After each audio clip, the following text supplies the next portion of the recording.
Welcome, keeper of Gotham's secrets, to a journey through the twisted corridors of obsession and intellect, where questions become weapons and puzzles mask the deepest wounds of a brilliant mind. Tonight, we shall unravel the complete chronicles of Edward Nygma, the man who transformed his hunger for recognition into riddles that would challenge the world's greatest detective across decades of cerebral warfare. Let the rhythm of rain against Gotham's windows and the distant echo of police sirens carry you into peaceful slumber as we trace every thread of enigma that has tested the Dark Knight's deductive prowess. Close your eyes, guardian of justice, and let these tales of intellect corrupted unfold like the pages of tomorrow's crossword, written in shadow and obsession. In the grimy, fog-shrouded streets of Gotham City's East End, where hope withered like flowers in perpetual shadow and dreams were currency too expensive for most to afford, there was born a child whose destiny would be shaped not by the circumstances of his birth, but by the relentless hunger of a mind too brilliant for its own good. Edward Nygma entered this world during the harsh winter of 1968, the son of a factory worker whose hands were permanently stained with the grease and grime of honest labor,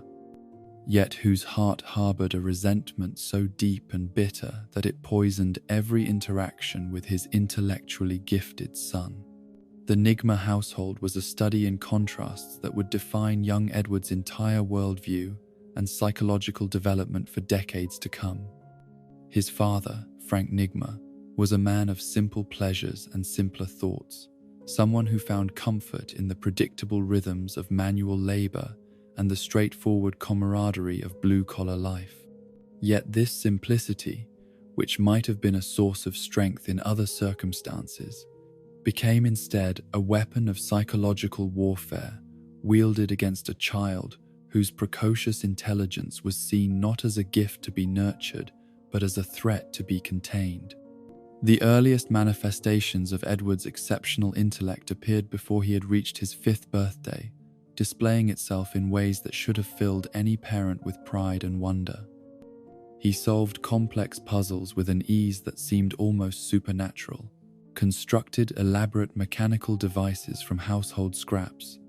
and demonstrated a mastery of language that allowed him to articulate thoughts and concepts that children twice his age struggled to comprehend.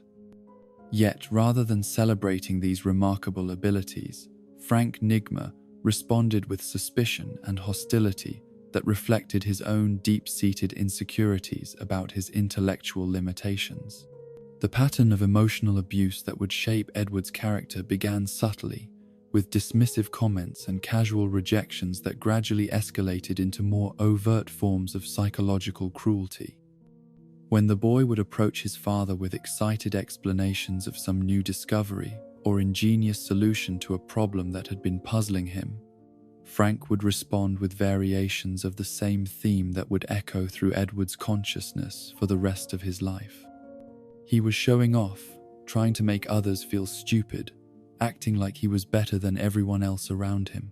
The tragedy of these early interactions lay not merely in their cruelty, but in the fundamental misunderstanding they represented of what drove Edward's intellectual curiosity and need to share his discoveries.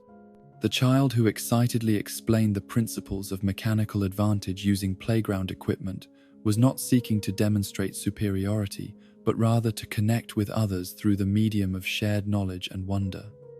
His elaborate descriptions of puzzle solutions were attempts to bring others into his world of logical thinking and creative problem-solving, yet they were consistently interpreted as acts of intellectual aggression designed to humiliate those who could not keep pace with his rapid mental processes.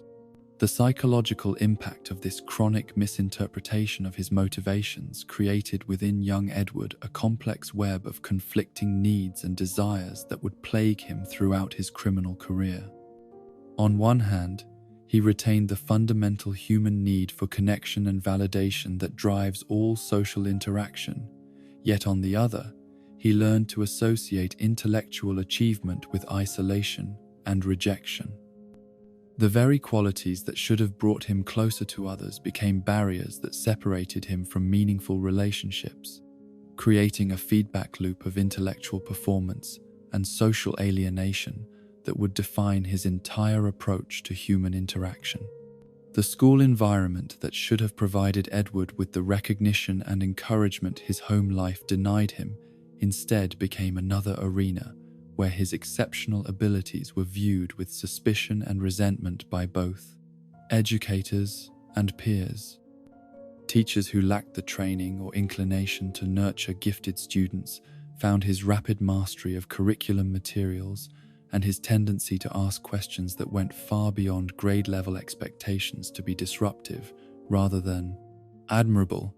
His classmates, sensing the adults' disapproval and intimidated by capabilities they could not understand,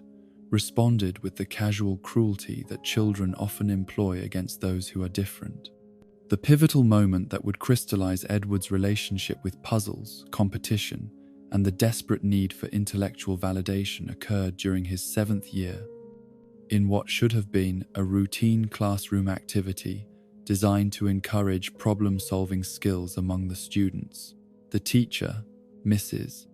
Anderson, had organized a puzzle contest that involved solving a series of increasingly complex riddles and mathematical problems, with the winner receiving recognition and a small prize that represented achievement and acceptance by the academic community.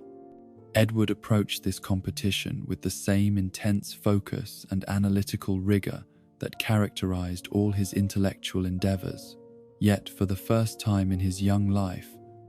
he sensed an opportunity to transform his isolated brilliance into something that might earn him the approval and recognition he desperately craved. The problems presented to the students were challenging by elementary school standards, yet they fell well within Edward's exceptional capabilities, allowing him to work through them with a speed and accuracy that should have been cause for celebration. Yet the victory that should have validated his abilities and earned him the acceptance he sought instead became the source of suspicion and accusation that would poison his relationship with authority figures for years to come. Mrs. Anderson, confronted with a solution that demonstrated problem-solving abilities far beyond what she believed possible for a child of Edward's age, concluded that he must have cheated rather than acknowledging that she had encountered a student of truly exceptional intellectual gifts. The public accusation of cheating that followed was devastating not merely because it denied Edward the recognition he had earned through his legitimate abilities, but because it reinforced the pattern of suspicion and rejection that characterized every other area of his life. The teacher, who should have been his advocate, became instead another adult who viewed his intelligence with mistrust, while his classmates, taking their cues from the authority figure, responded with mockery rather than admiration for his achievements. The aftermath of this incident revealed the depths of Edward's psychological needs and the unhealthy patterns that were already beginning to form in response to chronic rejection and misunderstanding. Rather than accepting the teacher's conclusion or retreating from intellectual competition entirely,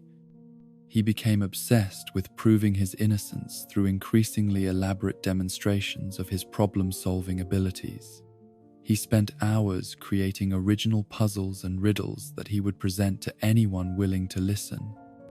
desperately seeking vindication through displays of intellectual prowess that only served to further alienate him from his peers. The transformation of puzzle solving from a source of personal satisfaction into a weapon of psychological warfare began during these formative years.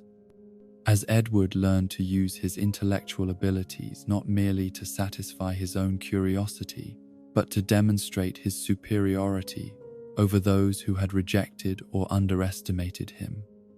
the riddles he created became increasingly complex and esoteric, designed not to engage others in collaborative problem-solving but to showcase his mental superiority in ways that were undeniable and overwhelming. The social isolation that resulted from these behavioral patterns created a vicious cycle that would define Edward's psychological development throughout his adolescent years. His intellectual achievements, rather than bringing him closer to others, became barriers that separated him from meaningful relationships, while his growing resentment toward those who failed to appreciate his abilities poisoned his capacity for empathy and genuine human connection. The brilliant child who had once sought to share his discoveries with others gradually transformed into someone who used knowledge as a means of asserting dominance and inflicting psychological punishment on those he deemed intellectually inferior. The teenage years that followed were marked by an escalation of the patterns established during Edward's childhood, as his exceptional intellectual abilities continued to develop without the corresponding emotional maturity that might have allowed him to use them constructively. His academic achievements were remarkable by any objective standard, yet they brought him little satisfaction because they failed to address the deeper psychological needs that drove his behavior. The grades and accolades he earned felt hollow because they came from a system that he had already learned to view with suspicion and contempt. The few teachers who recognized his potential and attempted to provide him with appropriate intellectual challenges found themselves frustrated by his apparent inability to work collaboratively or to accept feedback that might improve his already impressive performance. Edward's response to constructive criticism was invariably defensive and hostile, as he interpreted any suggestion for improvement as an attack on his intellectual capabilities and therefore on his fundamental worth as a person. The social dynamics of high school proved even more challenging for Edward than the academic environment, as his intellectual gifts became increasingly divorced from any ability to form meaningful relationships with his peers.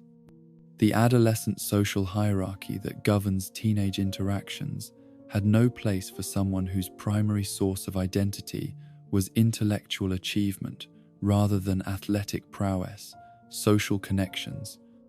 or rebellious attitude. He existed in a liminal space between the academic achievers who found his intensity off-putting and the social outcasts who lacked the intellectual sophistication to appreciate his capabilities. The few romantic relationships that Edward attempted during these years were inevitably sabotaged by his inability to relate to others as equals rather than intellectual inferiors, whose primary value lay in their ability to appreciate and validate his superior capabilities. His approach to courtship involved elaborate displays of knowledge and problem-solving abilities that were designed to impress, but which instead created distance and discomfort in those he sought to attract. The rejection that inevitably followed these attempts at connection only reinforced his growing conviction that others were incapable of recognizing true intelligence when they encountered it. The graduation from high school that should have represented a new beginning and an opportunity to find environments better suited to his exceptional abilities instead marked the beginning of a period of increasing alienation and resentment that would eventually culminate in his transformation from frustrated genius to criminal mastermind. The adult world that awaited him promised new challenges and opportunities, yet it also brought with it the same patterns of misunderstanding and rejection that had defined his childhood and adolescent years. The young man who left the halls of Gotham High School carried with him not only exceptional intellectual gifts, but also a growing collection of psychological wounds and defensive mechanisms that would shape every subsequent interaction with authority figures, peers, and potential romantic partners. The brilliant mind that should have been his greatest asset had become instead a source of isolation and resentment, while his desperate need for recognition and validation had transformed into a compulsion that would eventually drive him to seek attention through increasingly elaborate and dangerous schemes. As Edward Nygma stepped into adulthood, he possessed all the intellectual tools necessary for remarkable achievement in virtually any field he chose to pursue, yet he lacked the emotional intelligence and psychological health that might have allowed him to use those tools constructively. The patterns established during his formative years had created within him a personality structure that viewed every interaction as a contest to be won, rather than an opportunity for genuine connection, every challenge as a chance to demonstrate superiority rather than to grow and learn. The stage was thus set for the emergence of one of Gotham's most persistent and psychologically complex villains. A man whose crimes would be motivated not by simple greed or power hunger, but by the desperate need for intellectual validation that had been denied to him throughout his developmental years. The brilliant child who had once sought to share his love of puzzles and problem-solving with others would eventually transform into the Riddler, a criminal whose elaborate schemes served not merely to challenge Batman's detective skills, but to satisfy psychological needs that had been twisted by years of rejection and misunderstanding into something dark and destructive. The transition from brilliant but troubled young man to corporate climber seeking legitimate success began when Edward Nygma first entered the professional world of Gotham City. Armed with impressive academic credentials and an unshakable conviction that his intellectual superiority would finally receive the recognition and rewards it deserved. The business environment of a major metropolitan city seemed to offer exactly what his psychological makeup required. A meritocratic system where intelligence and problem-solving abilities would be valued above the social dynamics and arbitrary preferences that had frustrated him throughout his academic career. His first position after graduation was with a mid-sized consulting firm that specialized in helping businesses optimize their operational efficiency through process analysis and technological solutions. The work itself was well suited to Edward's analytical mindset and his talent for identifying patterns and inefficiencies that escaped the notice of less observant colleagues. Within weeks of starting his new job, he had identified several significant opportunities for improvement that could save his employer substantial amounts of money while streamlining their service delivery to clients. Yet, the professional world that should have rewarded merit above all else proved to be just as susceptible to the interpersonal dynamics and political considerations that had made Edward's academic experience so frustrating. His suggestions for improvement, despite their obvious validity and potential value, were received with the same mixture of suspicion and resentment that had characterized responses to his intellectual achievements throughout his life. Colleagues who should have been grateful for insights that could improve their own performance instead viewed his contributions as implicit criticisms of their competence. The management structure that governed corporate decision-making proved particularly frustrating for someone whose entire identity was built around intellectual achievement and logical problem-solving. Edward watched with growing anger and disbelief as promotion opportunities went to individuals whose primary qualifications seemed to be their ability to navigate social situations and build consensus rather than their capacity for innovative thinking or analytical rigor. The meritocracy he had expected to find in the business world revealed itself to be just another system where politics and personality mattered more than pure intellectual capability.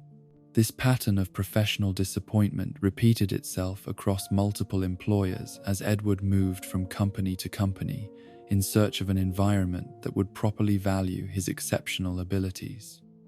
Each new position began with the same optimistic expectation that finally he had found an organization sophisticated enough to recognize and reward true talent.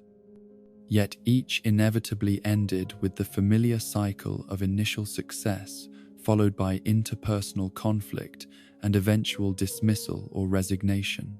The psychological impact of these repeated professional failures was devastating for someone whose entire sense of self-worth was predicated on intellectual superiority and the expectation that such superiority would translate into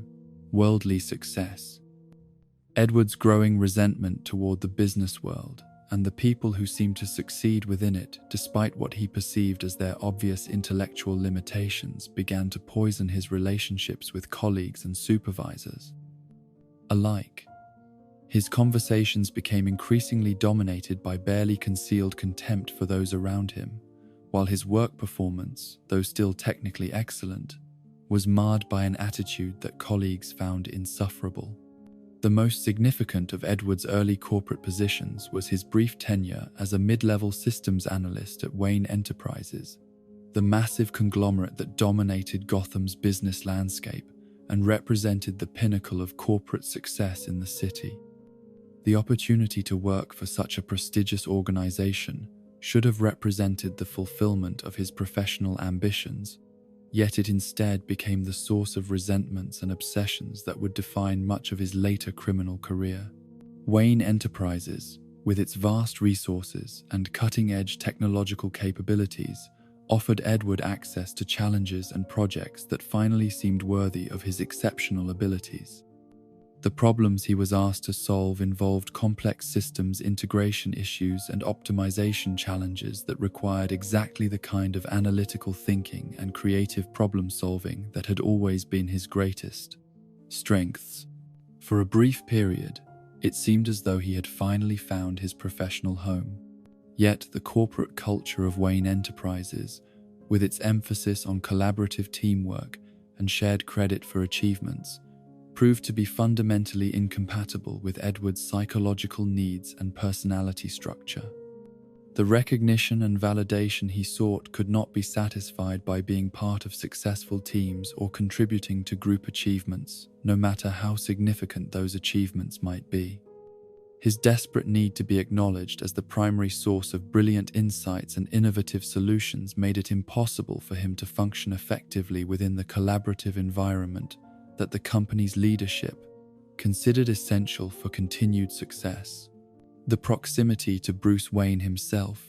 though Edward's position was far too low in the corporate hierarchy for any direct interaction with the company's owner,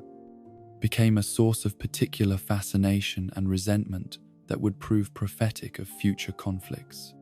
Here was someone who had achieved ultimate success, not through intellectual merit, but through the accident of birth, inheriting wealth and position that Edward believed should rightfully belong to those who had earned them through superior capability and harder work. The conspiracy theories and fantasies of corporate malfeasance that Edward began developing during his time at Wayne Enterprises reflected both his growing paranoia about the systems that had failed to recognize his worth and his need to find external explanations for his professional disappointments. Rather than acknowledging that his interpersonal difficulties and attitude problems might be contributing to his lack of advancement, he constructed elaborate narratives about corruption and favoritism that explained his failures while preserving his self-image as an unrecognized genius surrounded by intellectual inferiors. The incident that finally ended Edward's tenure at Wayne Enterprises was typical of the pattern that had defined all his professional relationships. Yet it also marked a crucial turning point in his psychological development that would eventually lead to his transformation into the Riddler. The project he had been working on involved developing security protocols for the company's computer systems, work that required exactly the kind of systematic thinking and attention to detail that were his greatest professional strengths. Edward's solution to the security challenges he had been assigned was genuinely innovative and would have provided Wayne Enterprises with protection against cyber threats that their competitors would have found impossible to overcome.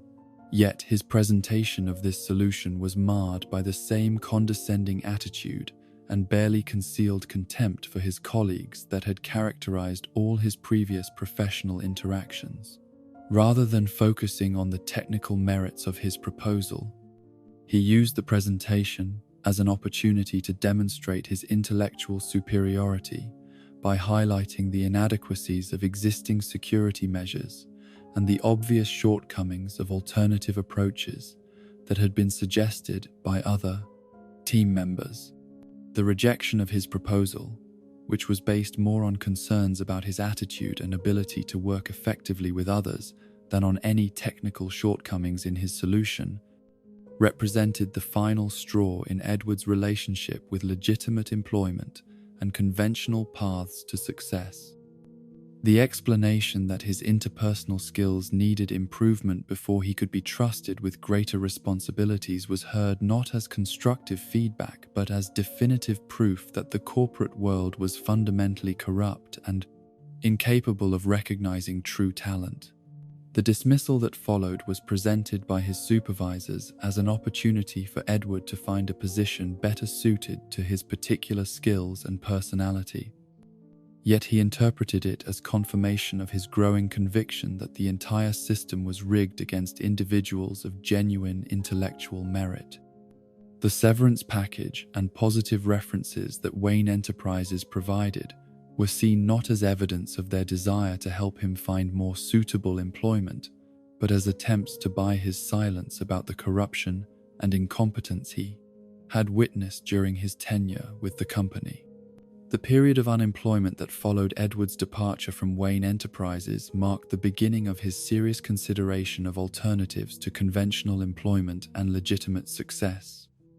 The job market that should have been eager to employ someone with his credentials and demonstrated abilities seemed instead to be systematically biased against applicants whose primary qualifications were intellectual rather than social.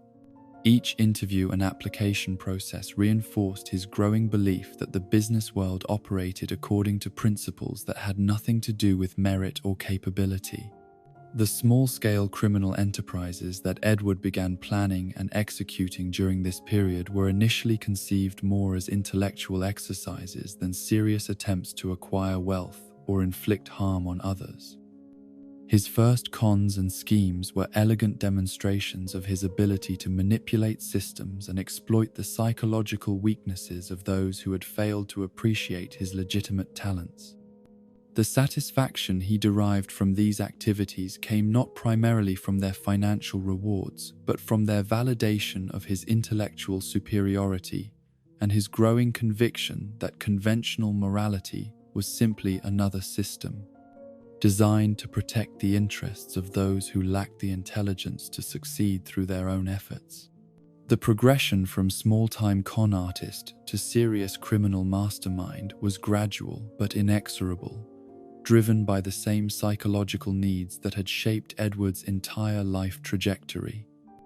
Each successful scheme provided temporary validation of his intellectual capabilities, while also demonstrating that he could achieve through criminal means the recognition and success that had been denied to him in legitimate pursuits.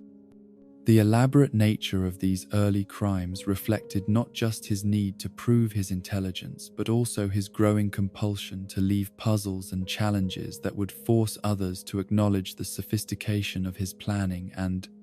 execution. The adoption of riddles and word games as integral elements of his criminal methodology began during this transitional period, as Edward sought ways to transform his intellectual superiority into a form of psychological warfare against the Pristolon-Bess society that had rejected him.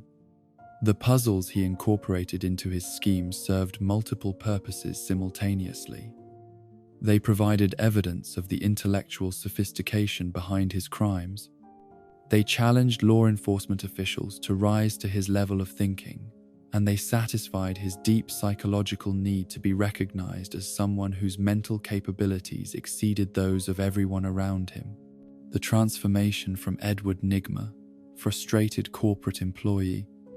to the entity that would eventually become known as the Riddler was thus the result of years of accumulated psychological damage and social rejection that had twisted his genuine intellectual gifts into instruments of revenge against a Fapal.com world that had failed to appreciate his true worth. The brilliant mind that should have been an asset to any organization he joined had become instead the source of elaborate criminal schemes designed to prove that intelligence and creativity could triumph over the conventional systems that had consistently undervalued his contributions. The metamorphosis from bitter corporate failure to costumed criminal mastermind was not a sudden transformation born of a single moment of revelation, but rather the gradual crystallization of psychological patterns and obsessive needs that had been building within Edward Nigma's tortured psyche for decades. The emergence of what would become known as the Riddler persona represented the final abandonment of any pretense at conventional morality or social conformity. As Edward embraced the dark truth that his intellectual gifts could be wielded as weapons against the society that had consistently failed to recognize their extraordinary value. The conception of his criminal identity began with the careful consideration of symbolism and psychological impact that characterized all of Edward's analytical endeavors. The adoption of a distinctive costume and persona was not merely a practical necessity for concealing his civilian identity, but rather a crucial element in the psychological warfare he intended to wage against law enforcement officials and the general public who had spent years underestimating his capabilities. Every element of his eventual appearance would serve specific purposes in communicating his intellectual superiority, while also satisfying deep-seated psychological needs that conventional success had never addressed. The choice of green as his primary color reflected both practical considerations and deeper symbolic meanings that spoke to Edward's understanding of psychology and human perception. Green represented growth, renewal, and the fresh perspective that his criminal career would bring to Gotham's underworld, while also suggesting the envy and resentment that had fueled his transformation from frustrated employee to dedicated criminal. The brightness of the shade he selected ensured that his presence would be impossible to ignore or dismiss, demanding the attention and recognition that had been denied to him throughout his legitimate career. The question mark that would become his most recognizable symbol emerged from his childhood fascination with puzzles and riddles. Yet its adoption as his criminal signature represented a sophisticated understanding of psychological manipulation and brand recognition that demonstrated his business acumen even in the context of illegal enterprises. The question mark served simultaneously as a promise and a threat, indicating to potential victims and law enforcement officials that they were dealing with someone whose crimes would challenge their intellectual capabilities, while also suggesting that conventional investigative techniques would prove inadequate against his sophisticated methodology. The integration of question marks into every aspect of his costume and equipment reflected Edward's compulsive need to leave clues and puzzles wherever he went, a psychological quirk that would prove to be both his greatest strength and his ultimate weakness throughout his criminal career. The cane topped with a question mark, the tie decorated with riddling symbols, the suit adorned with interrogative punctuation, all served to transform his appearance into a walking advertisement for intellectual challenge and mental superiority.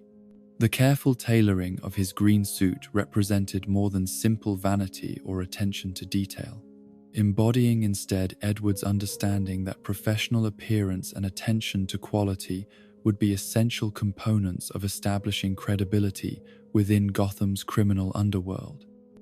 The criminal masterminds who commanded respect and fear from both law enforcement and rival criminals were those who projected competence and sophistication in every aspect of their operations, from the planning of their schemes to the execution of their public appearances. The psychological significance of adopting a masked identity extended far beyond the practical benefits of concealing his civilian persona, representing instead a fundamental severing of connections to the conventional world that had rejected his legitimate talents. The Edward Nygma who had struggled unsuccessfully to find recognition within corporate hierarchies and professional environments was symbolically killed and replaced by the Riddler, a being whose very existence was predicated on intellectual superiority and the demonstration of mental capabilities that exceeded those of everyone around him. The compulsive nature of his riddle-leaving behavior was perhaps the most psychologically significant aspect of his criminal methodology, representing the manifestation of deep-seated needs and psychological wounds that had shaped his entire developmental trajectory. The inability to commit crimes without leaving elaborate clues and intellectual challenges reflected not merely arrogance or showmanship, but rather the fundamental psychological truth that Edward's criminal activities were motivated more by the need for recognition and intellectual validation than by simple desires for wealth or power. The first riddle that the Riddler incorporated into a criminal scheme was crafted with the same meticulous attention to detail and intellectual sophistication that characterized all his analytical work. Yet it also revealed the profound psychological dysfunction that would define his entire criminal career. The puzzle was elegant in its construction and fiendishly difficult in its solution, requiring not only extensive knowledge across multiple academic disciplines, but also the kind of creative thinking and pattern recognition that Edward had always considered his greatest intellectual strengths. Yet the compulsive need to include such challenges in his criminal activities represented a fundamental self-sabotage that ensured his eventual capture and imprisonment, regardless of how sophisticated his planning might be in other respects. The riddles and clues that were intended to demonstrate his intellectual superiority also provided law enforcement officials with the tools necessary to track his movements, predict his future actions, and ultimately bring him to justice despite his obvious advantages in terms of planning and execution. The psychological satisfaction that Edward derived from crafting these elaborate puzzles was so profound and addictive that it overrode rational considerations about operational security and long-term survival as a criminal mastermind. The temporary validation that came from watching investigators struggle with his intellectual challenges was worth more to him than the practical benefits that might have come from conducting his crimes without leaving any clues or evidence behind. The early encounters between the newly emerged Riddler and Gotham City Police Department revealed both the sophistication of his criminal methodology and the fundamental psychological needs that drove his behavior. The responding officers who arrived at the scenes of his initial crimes found themselves confronted not merely with evidence of theft or vandalism, but with elaborate intellectual puzzles that challenged their investigative capabilities and forced them to acknowledge that they were dealing with a criminal unlike any they had previously encountered. The frustration and confusion that characterized the initial police response to his crimes provided Edward with exactly the kind of intellectual validation he had been seeking throughout his failed legitimate career. The detectives who struggled unsuccessfully to solve his riddles and decipher his clues were forced to confront their own intellectual limitations while also acknowledging the obvious superiority of the criminal mastermind who had created such sophisticated challenges. The media attention that his early crimes generated represented another crucial source of the recognition and validation that had been denied to Edward throughout his conventional career. The newspaper headlines that described his elaborate schemes and the television reports that attempted to explain his complex riddles transformed him from an unknown corporate failure into one of Gotham's most talked about criminals, achieving in a matter of weeks the kind of public recognition that decades of legitimate effort had never provided. Yet the satisfaction that came from this media attention was tainted by the realization that his intellectual achievements were being appreciated primarily for their criminal applications rather than their intrinsic merit. The same analytical capabilities and creative problem-solving skills that had been dismissed or undervalued in corporate environments were now being celebrated and analyzed in minute detail, but only because they were being used to commit crimes, rather than to create legitimate value for society. The first major heist that established the Riddler as a serious criminal threat rather than merely an eccentric puzzle maker demonstrated both the sophistication of his planning capabilities and his growing confidence in his ability to outwit law enforcement officials and security systems alike. The target he selected for this landmark crime was chosen not merely for its financial value, but for the intellectual challenges it would present and the opportunities it would provide for demonstrating his mental superiority through the successful completion of a seemingly impossible task. The Gotham Museum of Natural History possessed security systems that were considered state-of-the-art for their time, incorporating multiple layers of protection designed by some of the most respected security consultants in the field. The valuable artifacts housed within its walls were protected not only by conventional alarm systems and physical barriers, but also by sophisticated electronic countermeasures that had been specifically designed to thwart the kind of high-tech criminal operations that were becoming increasingly common in major metropolitan areas. The challenge that such a target presented appealed to Edward's competitive nature and his need to prove that intellectual capability could overcome any obstacle or security measure that might be deployed against him. The months of preparation that preceded the actual heist involved not only conventional criminal planning but also extensive research into the museum's security protocols, staff schedules, and architectural vulnerabilities that might be exploited through creative problem-solving and analytical thinking. The riddle that announced his intention to rob the museum was crafted to provide law enforcement officials with sufficient information to understand his target, while also demonstrating the intellectual sophistication of his planning and the futility of conventional protective measures against someone of his analytical capabilities. The puzzle incorporated references to ancient history, archaeological terminology, and cryptographic principles that required extensive research and academic knowledge to decode properly. The solution process that investigators were forced to undertake in order to understand his intentions provided Edward with immense psychological satisfaction, as it forced highly educated professionals to acknowledge their intellectual limitations while also demonstrating that his academic knowledge and analytical skills were superior to those of the experts who were attempting to stop him. The hours that police cryptographers and academic consultants spent struggling with his riddle were testament to its sophisticated construction and the intellectual superiority of its creator. The actual execution of the heist demonstrated that Edward's criminal capabilities extended far beyond the creation of elaborate puzzles to encompass sophisticated planning, technological innovation, and operational excellence that rivaled the best professional criminals in Gotham's underworld. The security systems that had been designed to prevent exactly this type of crime were overcome through a combination of technical expertise, creative problem-solving, and meticulous attention to detail that revealed the full scope of his intellectual capabilities. The methods he employed to defeat the museum's security measures reflected years of accumulated knowledge about electronics, computer systems, and physical security that had been acquired during his legitimate career but were now being applied to criminal purposes with devastating effectiveness. The same analytical skills that had identified inefficiencies and vulnerabilities in corporate systems were now being used to exploit weaknesses in law enforcement and security protocols. The aftermath of this first major crime established many of the patterns that would define the Riddler's entire criminal career.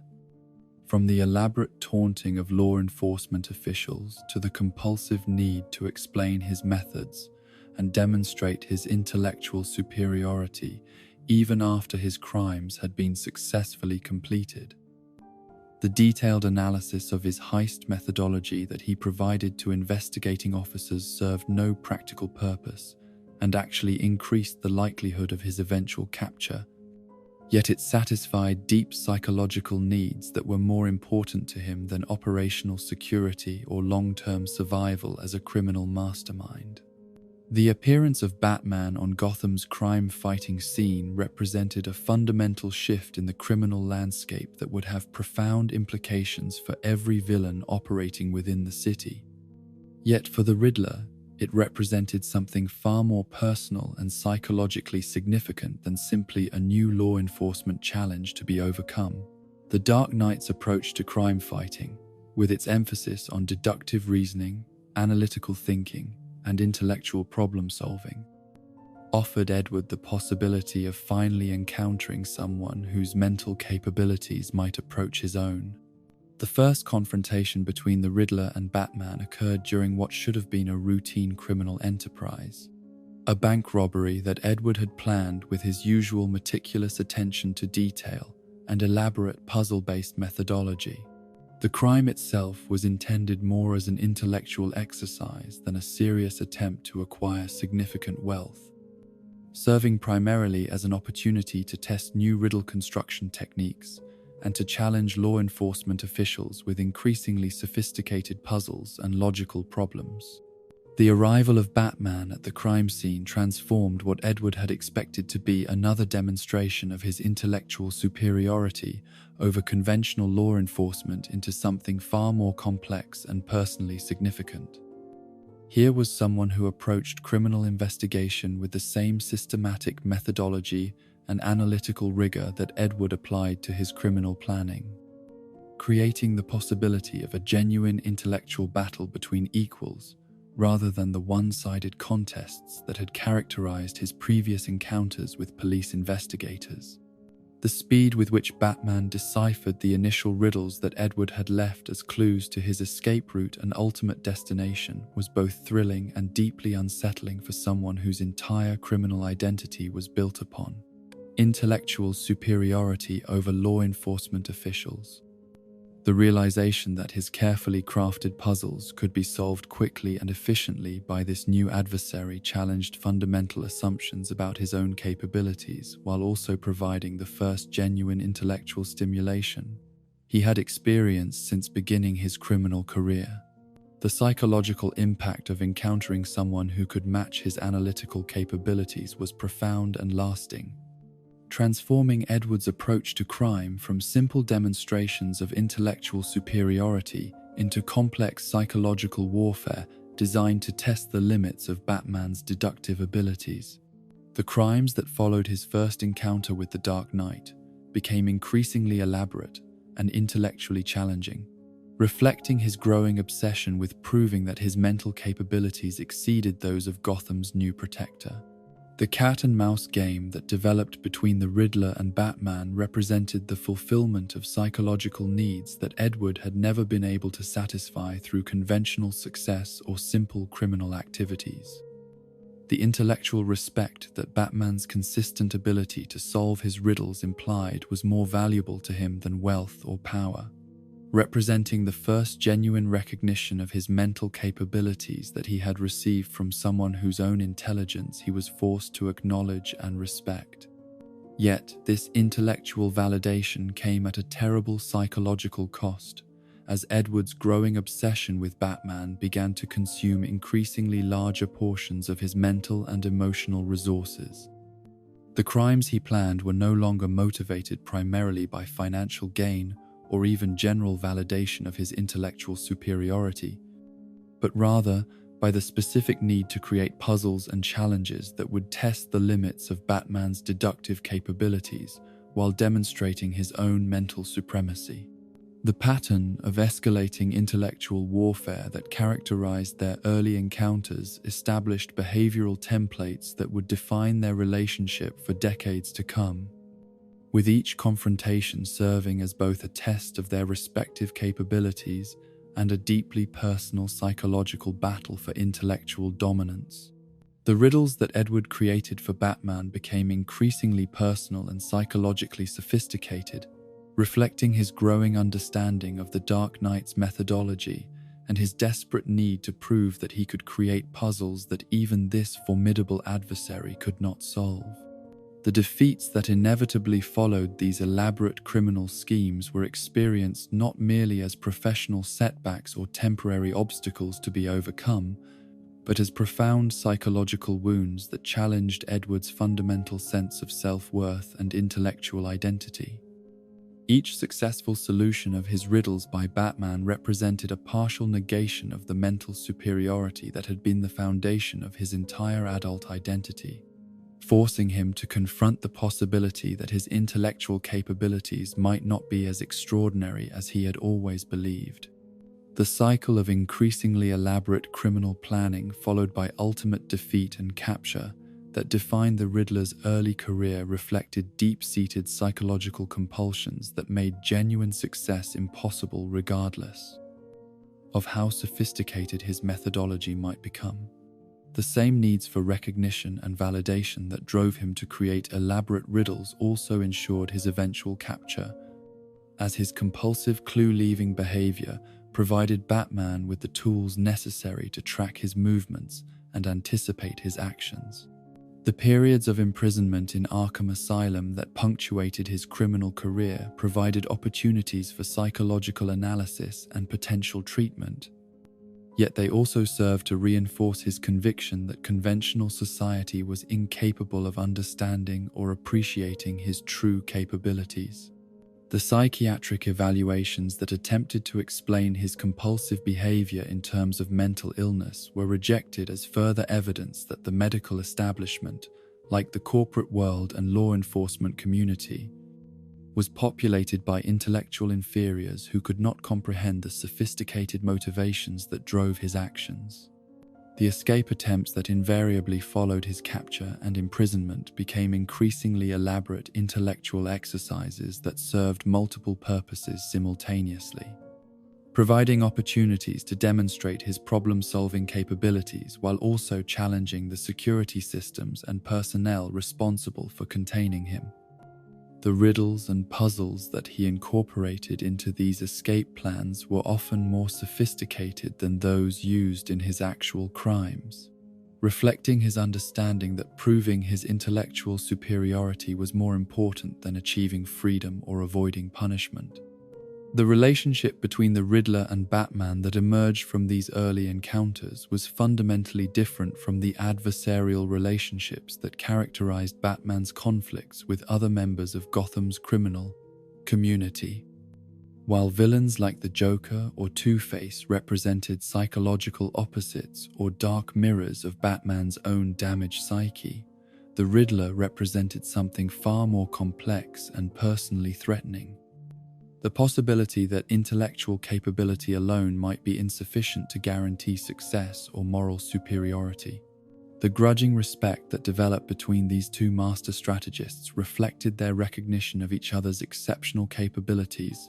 yet it also highlighted the fundamental differences in how they chose to employ their intellectual gifts. Batman's dedication to protecting innocent life and upholding justice stood in stark contrast to the Riddler's use of his mental capabilities for personal validation and criminal purposes, creating a philosophical conflict that transcended simple law enforcement and criminality. The impact of these early encounters on both participants extended far beyond their immediate consequences, establishing patterns of behavior and psychological dynamics that would influence their relationship for decades to come. For Batman,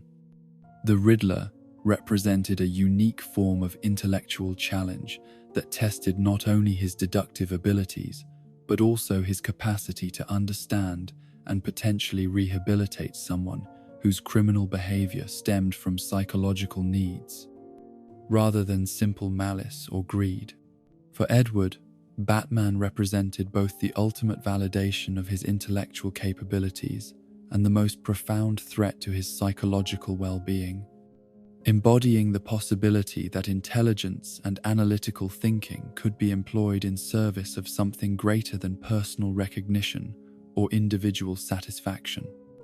The Dark Knight's consistent success in solving his riddles while also demonstrating genuine concern for public welfare challenged Edward's fundamental assumptions about the relationship between intellectual capability and moral superiority. The legacy of these first encounters between the Riddler and Batman established the foundation for one of the most psychologically complex adversarial relationships in all of comics, a battle of minds that would continue to evolve and intensify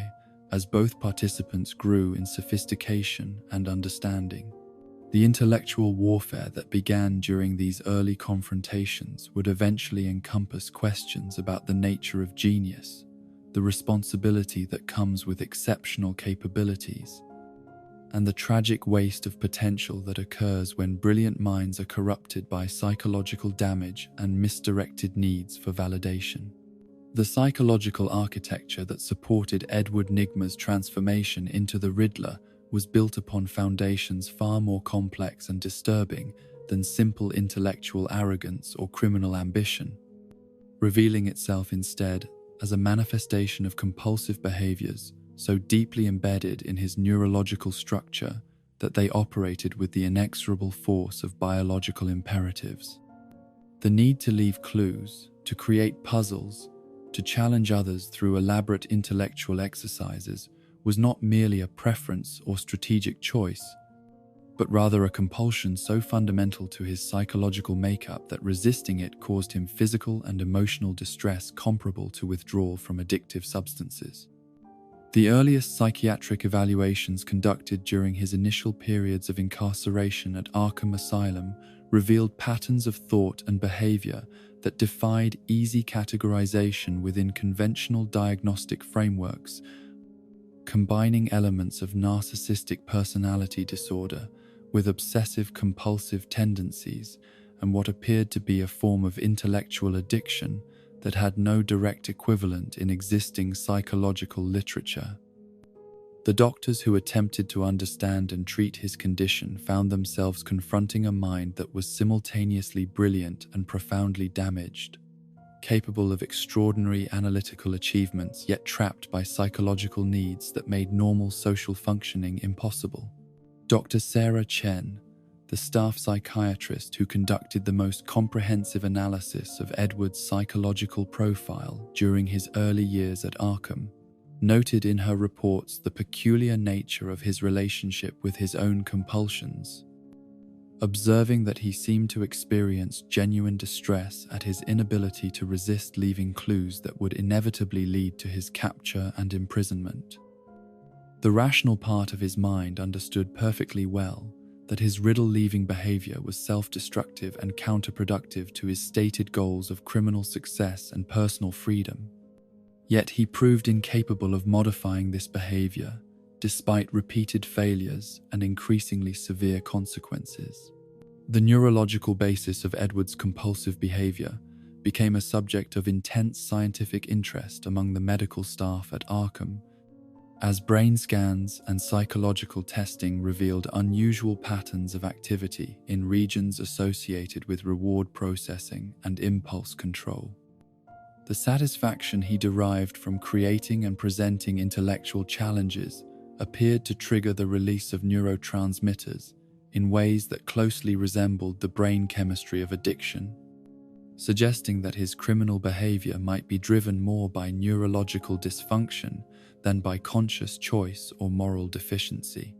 The interviews conducted with Edward during his periods of apparent lucidity revealed the profound internal conflict that characterized his relationship with his own compulsions, as he expressed genuine frustration with his inability to control behaviors that he recognized as fundamentally irrational and self-defeating. The articulate and insightful analysis he provided of his own psychological condition demonstrated that his intellectual capabilities remained intact even when his behavioral control had been completely compromised by compulsive needs that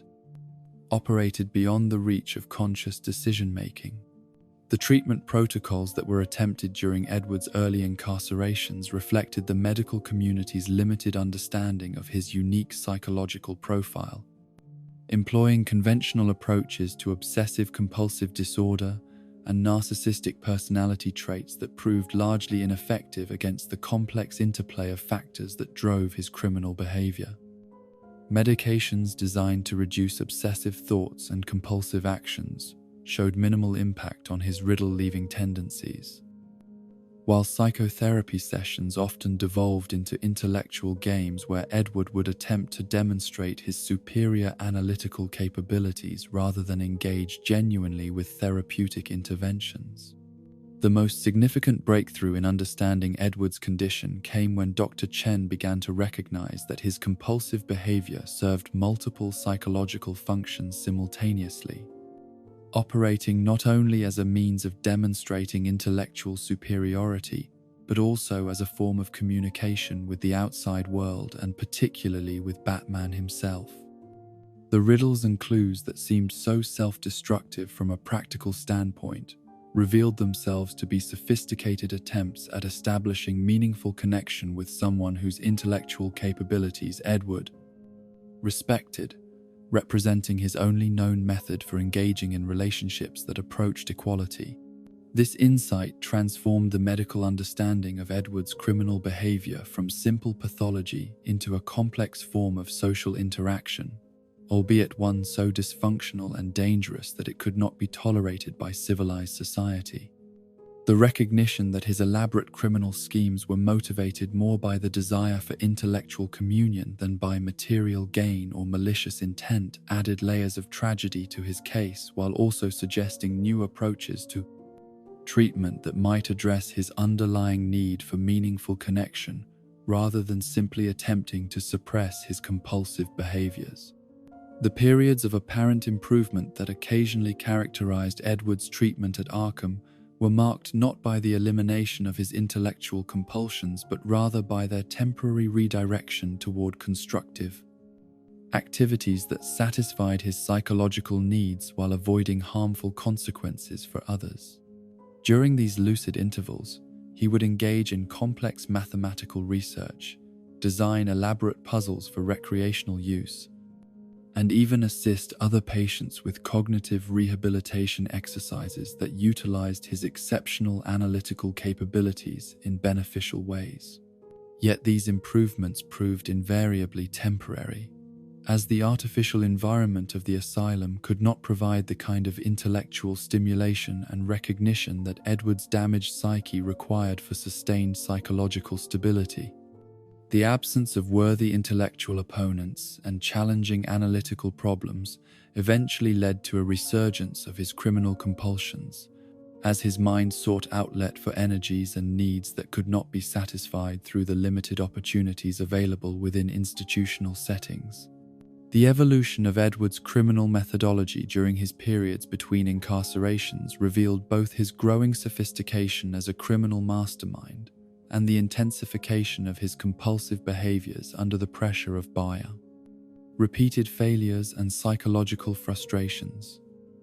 Each cycle of capture, treatment, and escape was followed by criminal schemes that were more elaborate and intellectually challenging than their predecessors, reflecting his determination to create puzzles so sophisticated that even Batman would be forced to acknowledge his intellectual supremacy. The technological innovations that characterized Edward's later criminal enterprises demonstrated his ability to adapt his puzzle-creating compulsions to take advantage of advancing scientific capabilities and changing social conditions. The simple word games and mathematical riddles of his early career evolved into complex multimedia presentations that incorporated computer programming, advanced electronics, and sophisticated psychological manipulation techniques that tested not only analytical thinking but also emotional resilience and moral reasoning. The quiz show Murders that became one of Edward's most notorious criminal enterprises exemplified both his psychological sophistication and his fundamental inability to control destructive impulses that served no rational purpose beyond satisfying his compulsive needs. The elaborate television production that he constructed for these deadly games represented months of planning and substantial financial investment that could have been used for far more profitable criminal activities. Yet the psychological satisfaction he derived from forcing victims to face intellectual challenges under mortal pressure was worth more to him than any material gain. The victims selected for these deadly quiz shows were chosen not randomly but according to criteria that reflected Edward's complex psychological relationship with intellectual achievement and social recognition. The contestants who faced his lethal questions were typically individuals who had achieved success or recognition in fields that Edward felt should have been his domain. Academics and professionals whose achievements he viewed as undeserved, or whose public recognition highlighted his own failure to receive appropriate acknowledgement for his exceptional capabilities. The questions themselves were crafted with the same meticulous attention to detail that characterized all of Edward's intellectual productions, combining genuine educational content with psychological torture designed to maximize the stress and confusion experienced by contestants who found themselves fighting for their lives through academic performance. The elaborate scoring systems and technical production values that he employed demonstrated both his understanding of television entertainment principles and his need to transform his murderous activities into sophisticated intellectual competitions. The psychological dynamics that governed these deadly game shows revealed the depth of Edward's disconnection from normal human empathy and moral reasoning, as he appeared genuinely unable to comprehend why his victims did not appreciate the intellectual challenges he was providing, or why observers found his elaborate murders horrifying rather than impressive demonstrations of creative problem-solving. The confusion and distress he expressed when these activities were condemned rather than celebrated illustrated the complete breakdown of his capacity for understanding perspectives that differed from his own analytical worldview. The technological capabilities that Edward developed in service of his quiz show obsessions extended far beyond simple television production to encompass sophisticated computer systems capable of generating and evaluating complex puzzles in real time, while also monitoring the physiological and psychological responses of contestants under extreme stress. The integration of biometric monitoring, artificial intelligence, and interactive multimedia that characterized his later productions demonstrated technical expertise that rivaled the most advanced entertainment and educational technologies available at the time. The riddle-solving computers that Edward constructed represented perhaps the ultimate expression of his compulsive need to create and solve intellectual challenges, as these machines were programmed not only to generate original puzzles, but also to engage in competitive problem-solving contests that could provide him with the intellectual stimulation he craved without requiring the participation of human victims. Yet even these sophisticated technological solutions proved inadequate to satisfy his psychological needs, as the artificial nature of machine-generated challenges lacked the personal stakes and emotional resonance that made his conflicts with Batman so psychologically compelling. The evolution of Edward's riddles from simple wordplay to complex multimedia experiences reflected both his growing technological sophistication and his deepening understanding of psychological manipulation and cognitive science. The challenges he created began to incorporate elements of visual perception, memory testing, emotional manipulation, and social dynamics that went far beyond traditional puzzle solving to encompass virtually every aspect of human cognitive function and psychological resilience. The non-lethal nature of many of Edward's later criminal schemes reflected not a softening of his criminal intent, but rather a growing understanding that death was too simple a consequence for failing to meet his intellectual challenges, while imprisonment or psychological trauma could provide more lasting demonstrations of the consequences that followed from intellectual inadequacy. The elaborate humiliations and public embarrassments that he began to inflict upon victims who failed to solve his puzzles served his psychological needs more effectively than simple murder, while also allowing him to avoid the death penalty that might have ended his criminal career permanently. The relationship between Edward's criminal activities and his genuine desire for intellectual advancement and recognition became increasingly complex as his compulsions evolved and intensified over time.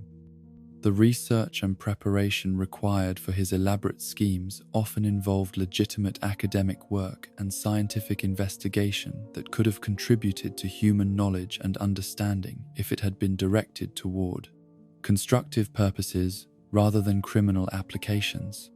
The patents and intellectual property that Edward developed in the course of planning his crimes represented genuine innovations in fields ranging from computer science to cognitive psychology. Yet, their association with his criminal activities made them legally and ethically unusable by the legitimate scientific community. The tragedy of this wasted potential was compounded by Edward's apparent inability to recognize that his analytical capabilities could have earned him the recognition he craved through conventional academic or professional channels if he had been able to control his compulsive behaviors.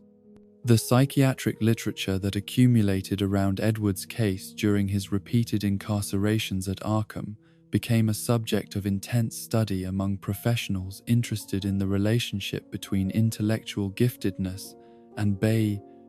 psychological dysfunction. as his unique combination of exceptional analytical capabilities and profound behavioral pathology challenged conventional understanding of both genius and mental illness. The detailed documentation of his psychological profile and treatment history provided researchers with unprecedented insights into the ways that extraordinary intelligence could become corrupted by psychological trauma and misdirected social needs.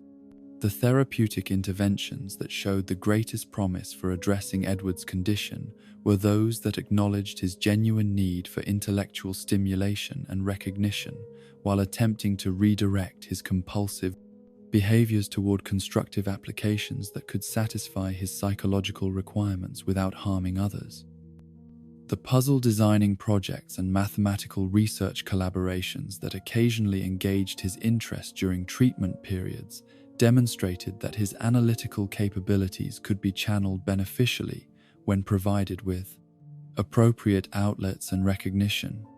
Yet the fundamental challenge that prevented lasting therapeutic success was Edward's inability to accept intellectual relationships that did not position him as clearly superior to his collaborators.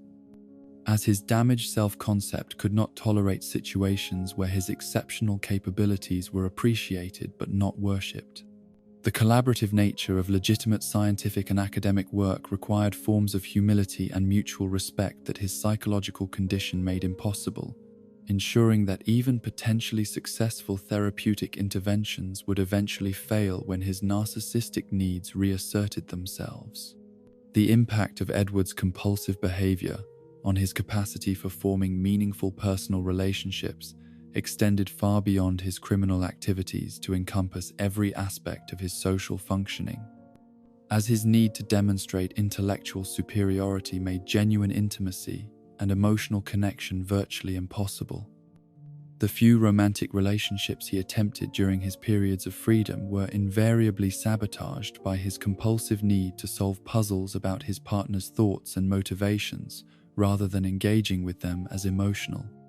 equals deserving of respect and consideration.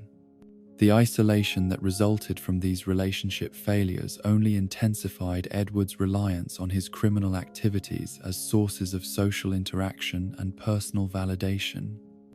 creating a vicious cycle where his psychological needs drove him toward behaviors that further isolated him from the human connections that might have provided healthier outlets for his exceptional capabilities.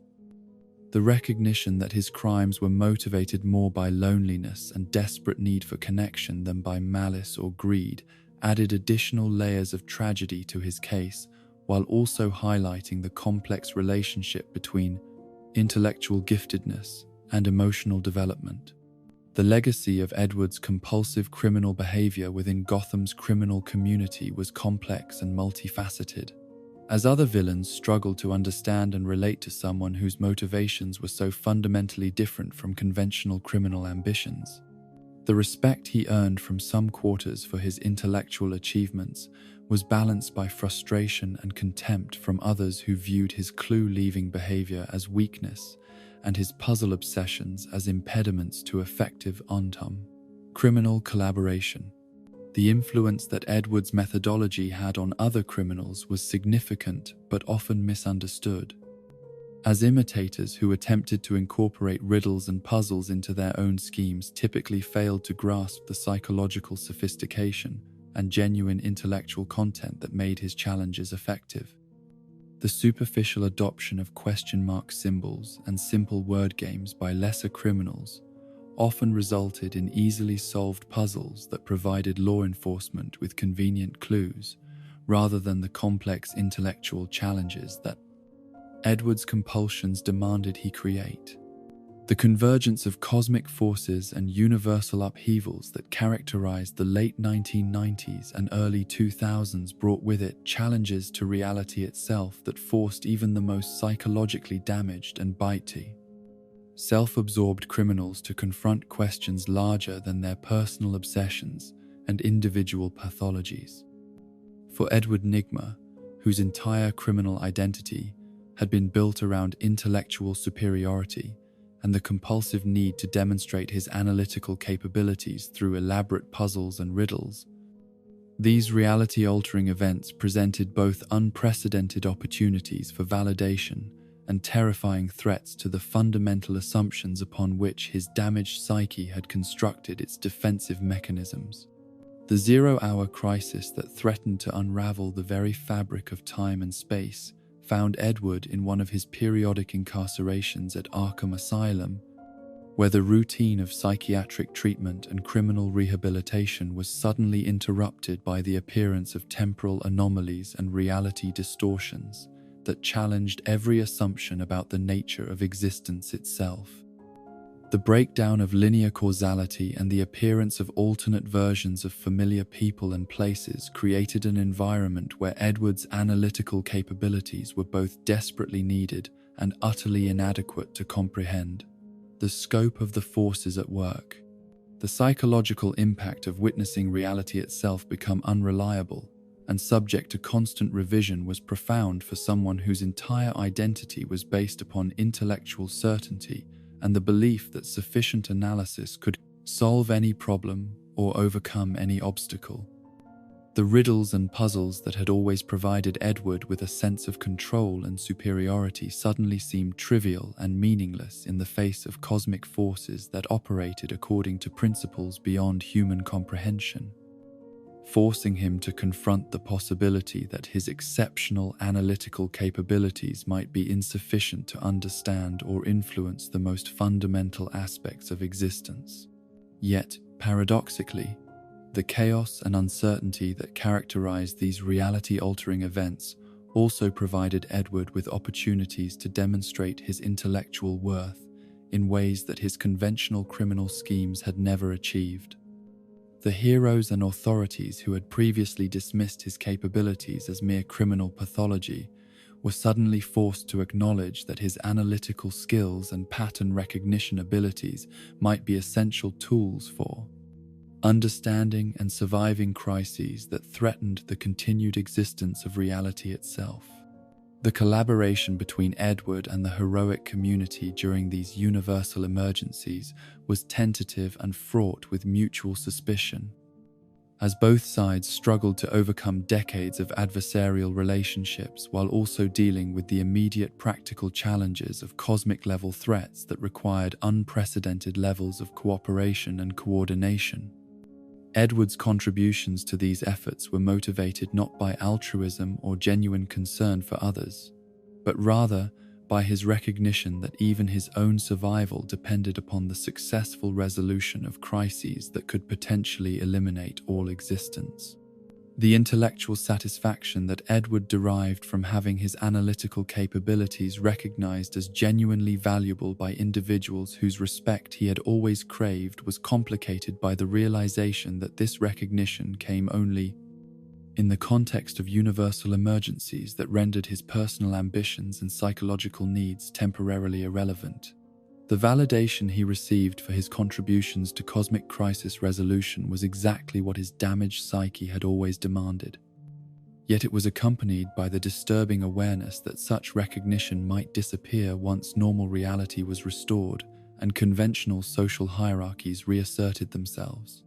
The identity crisis event that would fundamentally alter Edward's understanding of his relationship with Batman and the heroic community began with the shocking revelation that someone had been systematically manipulating the memories and identities of both heroes and villains through advanced psychological techniques that operated beyond the reach of conventional detection or resistance. The discovery that fundamental aspects of personal identity and memory could be altered without the knowledge or consent of the victims challenged Edward's most basic assumptions about consciousness, free will, and the reliability of his own analytical capabilities. The investigation into these memory manipulations revealed a conspiracy so sophisticated and wide-ranging that even Edward's exceptional deductive abilities were initially overwhelmed by the complexity of the evidence and the courting implications of what had been discovered. The realization that his own memories and perceptions might have been subject to external manipulation forced him to question every aspect of his personal history and criminal career, wondering whether his compulsions and obsessions were genuinely his own or the result of psychological conditioning imposed by unknown agents with unknowable motives. The most devastating revelation that emerged from the identity crisis investigation was Edward's discovery of Batman's secret identity as Bruce Wayne, a truth that had been hidden from him, not through any failure of his analytical capabilities, but through deliberate memory manipulation that had prevented him from recognizing patterns and connections that should have been obvious to someone of his intellectual caliber. The knowledge that he had been systematically deceived about something so fundamental to his criminal obsessions shattered his confidence in his own mental abilities, while also providing him with information that transformed his entire understanding of his adversarial relationship with the Dark Knight. The psychological impact of learning Batman's true identity was far more complex and devastating than Edward had ever anticipated during his years of speculation about the mystery behind the mask. The revelation that his intellectual nemesis was Bruce Wayne, heir to one of Gotham's most prominent families and possessor of vast wealth and resources that dwarfed Edward's own capabilities,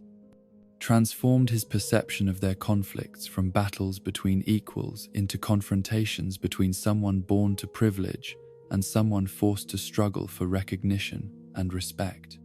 The knowledge that Bruce Wayne had chosen to become Batman despite having access to conventional paths to power and influence that had been denied to Edward throughout his life added layers of resentment and psychological complexity to soulming their relationship that went far beyond simple criminal opposition to law enforcement. The realization that Wayne could have used his wealth and position to address Gotham's problems through legitimate means, yet had instead chosen to engage in vigilante activities that provided him with the kind of recognition and validation that Edward desperately craved,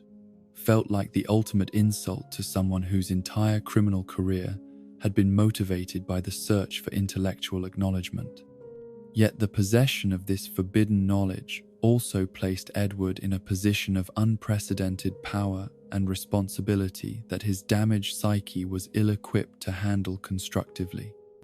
The ability to expose Batman's secret identity and potentially destroy Bruce Wayne's capacity to continue his heroic activities represented the ultimate victory in their intellectual warfare.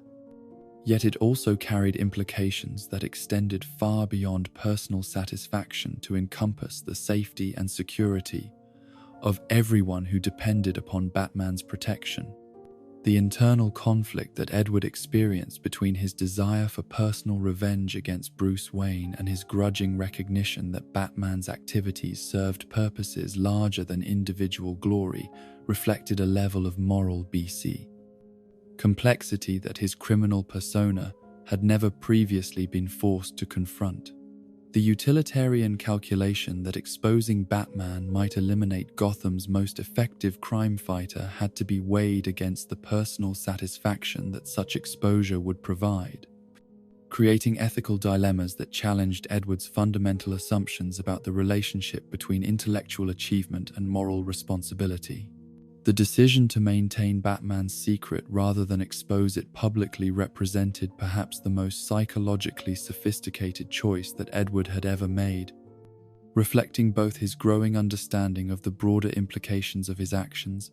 and his complex relationship with someone he had come to respect despite their adversarial positions.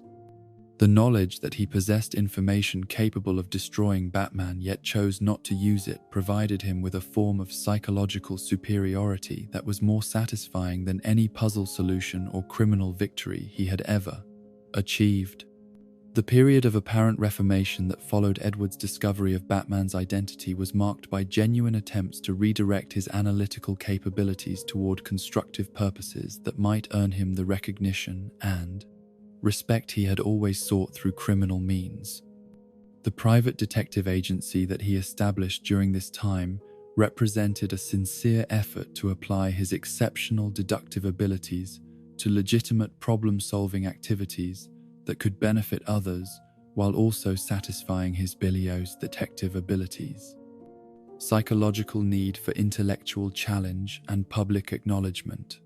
The cases that Edward accepted as a private investigator were chosen not merely for their financial value, but for the intellectual challenges they presented and the opportunities they provided for demonstrating his analytical superiority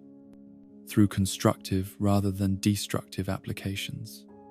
The missing person investigations, corporate espionage cases, and complex fraud schemes that he unraveled during this period showcased his deductive abilities in ways that earned him genuine respect from clients and law enforcement officials who had previously known him only as a criminal threat. The satisfaction that Edward derived from solving legitimate puzzles and helping people resolve problems that had seemed intractable to conventional investigators was qualitatively different from the psychological rewards he had experienced during his criminal career, providing him with validation that was based on genuine service to others rather than simply demonstration of intellectual superiority. The gratitude expressed by clients whose problems he had solved and the professional respect he began to earn from former adversaries suggested that reformation might be possible for someone whose crimes had been motivated more by psychological need than malicious intent. Yet the fundamental psychological issues that had driven Edward toward criminal behavior in the first place remained largely unaddressed during his period of apparent reformation, creating vulnerabilities that would eventually undermine his attempts at legitimate success. The narcissistic need for intellectual superiority that had shaped his entire adult identity could not be satisfied by simply redirecting his activities toward legal applications, as his damaged self-concept required not just recognition but worship of his exceptional capabilities. The collaborative nature of legitimate detective work, which required cooperation with law enforcement officials and coordination with other investigators, proved to be fundamentally incompatible with Edward's psychological makeup and his need to be recognized as the sole source of brilliant insights and innovative solutions. The sharing of credit for successful investigations and the acknowledgement that others might possess complementary skills and knowledge created internal conflicts that gradually eroded his commitment to maintaining his reform status.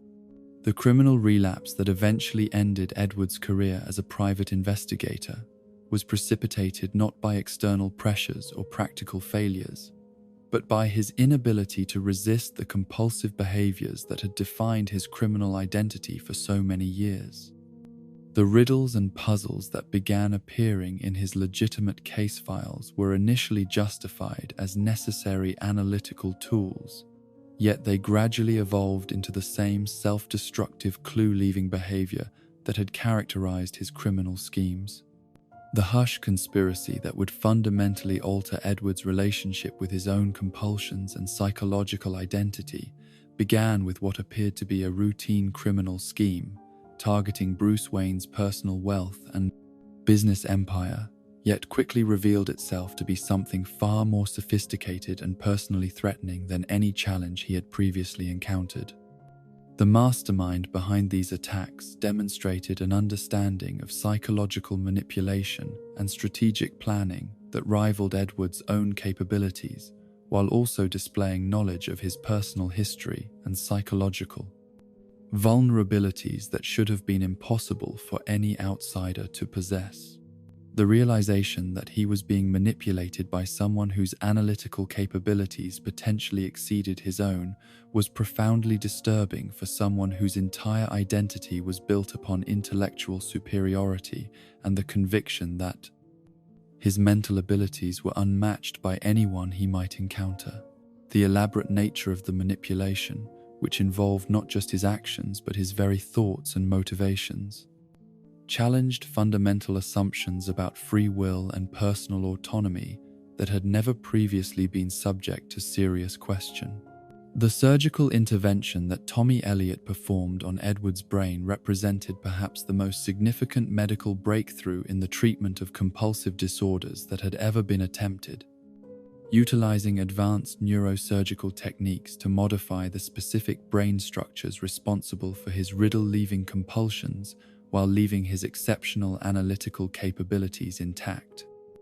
The possibility that his criminal behavior might be eliminated through medical intervention rather than psychological treatment offered hope for genuine rehabilitation that had never existed during his previous periods of incarceration and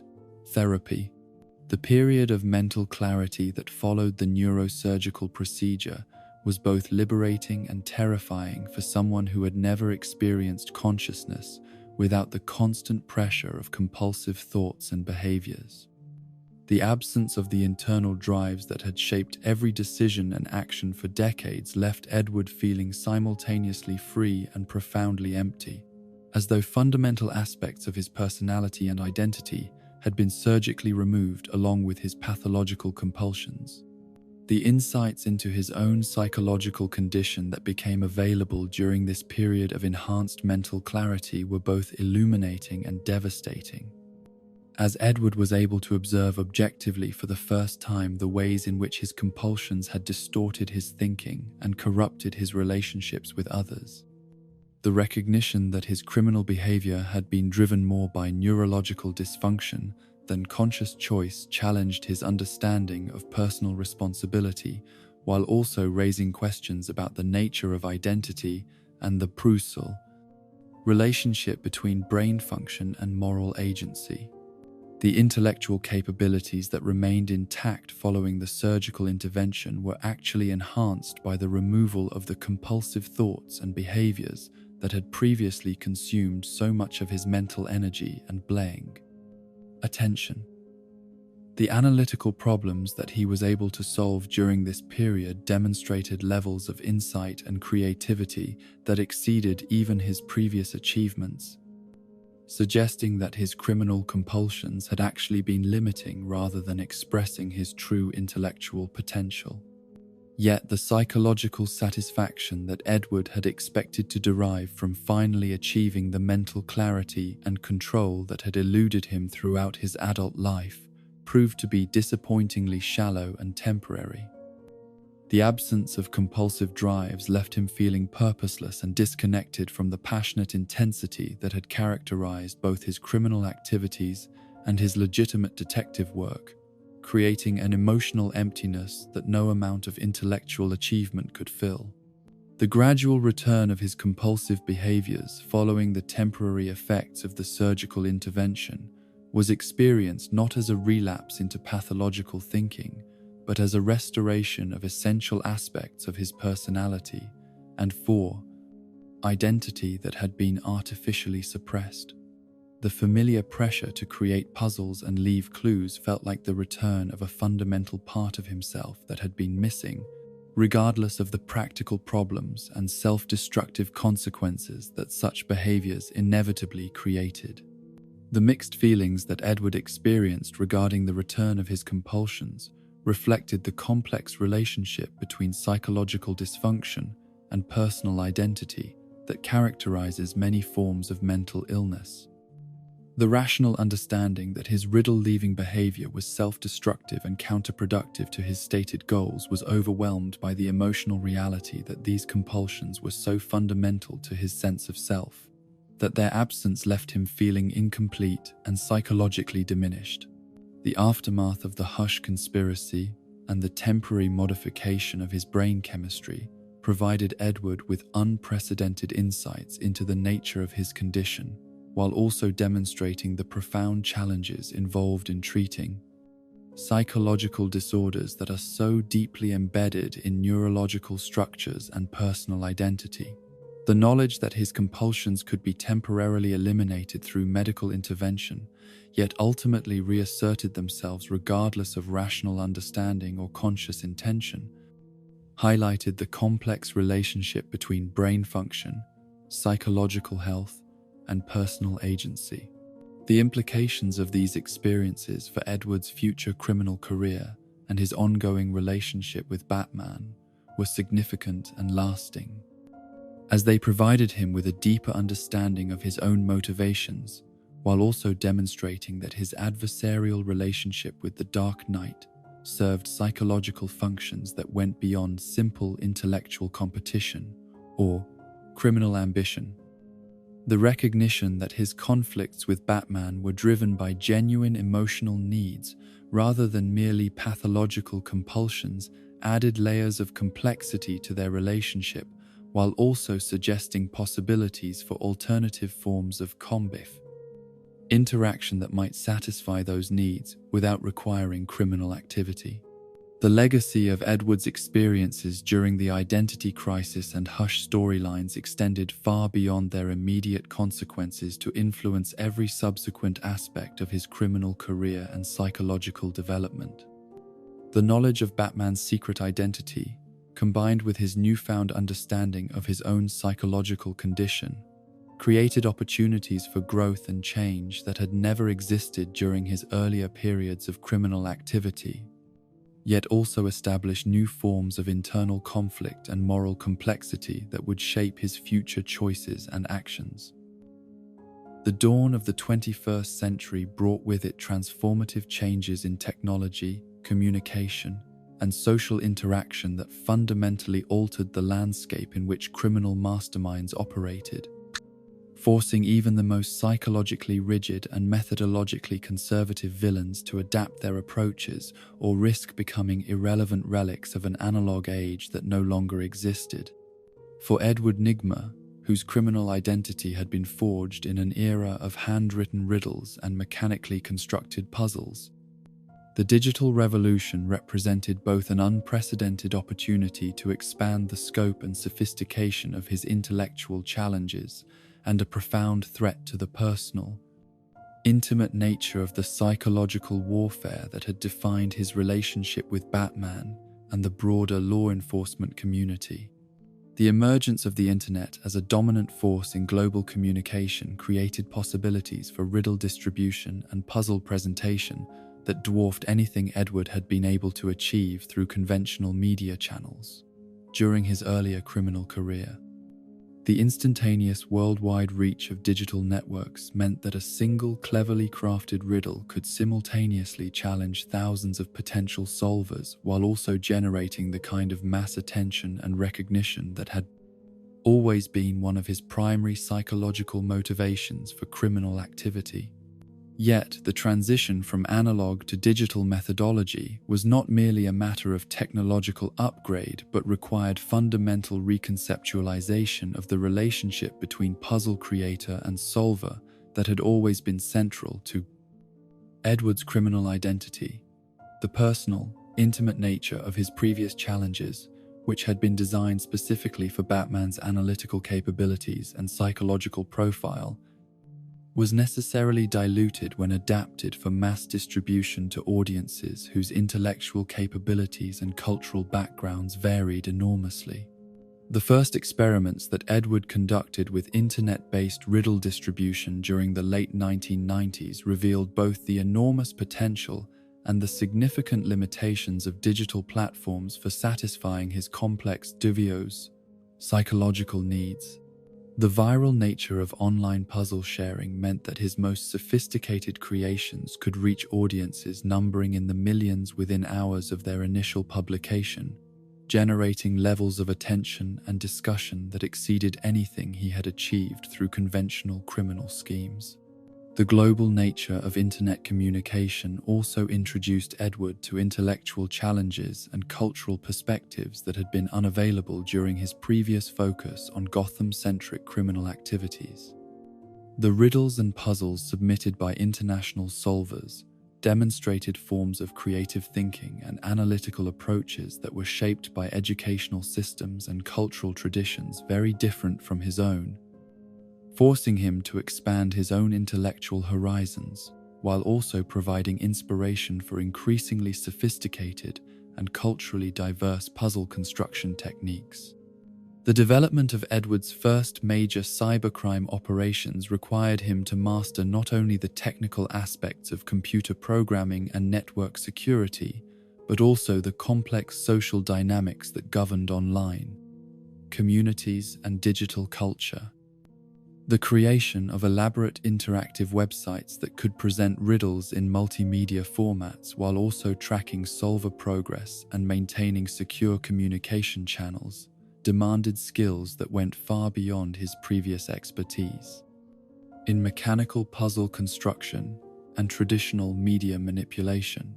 The psychological satisfaction that Edward derived from observing thousands of people simultaneously struggling with his intellectual creations was qualitatively different from the focused, personal validation he had experienced during his conflicts with Batman, offering broader recognition of his capabilities while lacking the intimate psychological connection that had made those earlier encounters so emotionally compelling. The trade-off between mass recognition and personal meaning created internal conflicts that would influence his criminal methodology for years to come. The emergence of social media platforms during the early 2000s provided Edward with unprecedented opportunities to engage directly with puzzle solvers and riddle enthusiasts, creating real-time feedback loops that allowed him to adjust the difficulty and focus of his challenges based on immediate responses from his audience.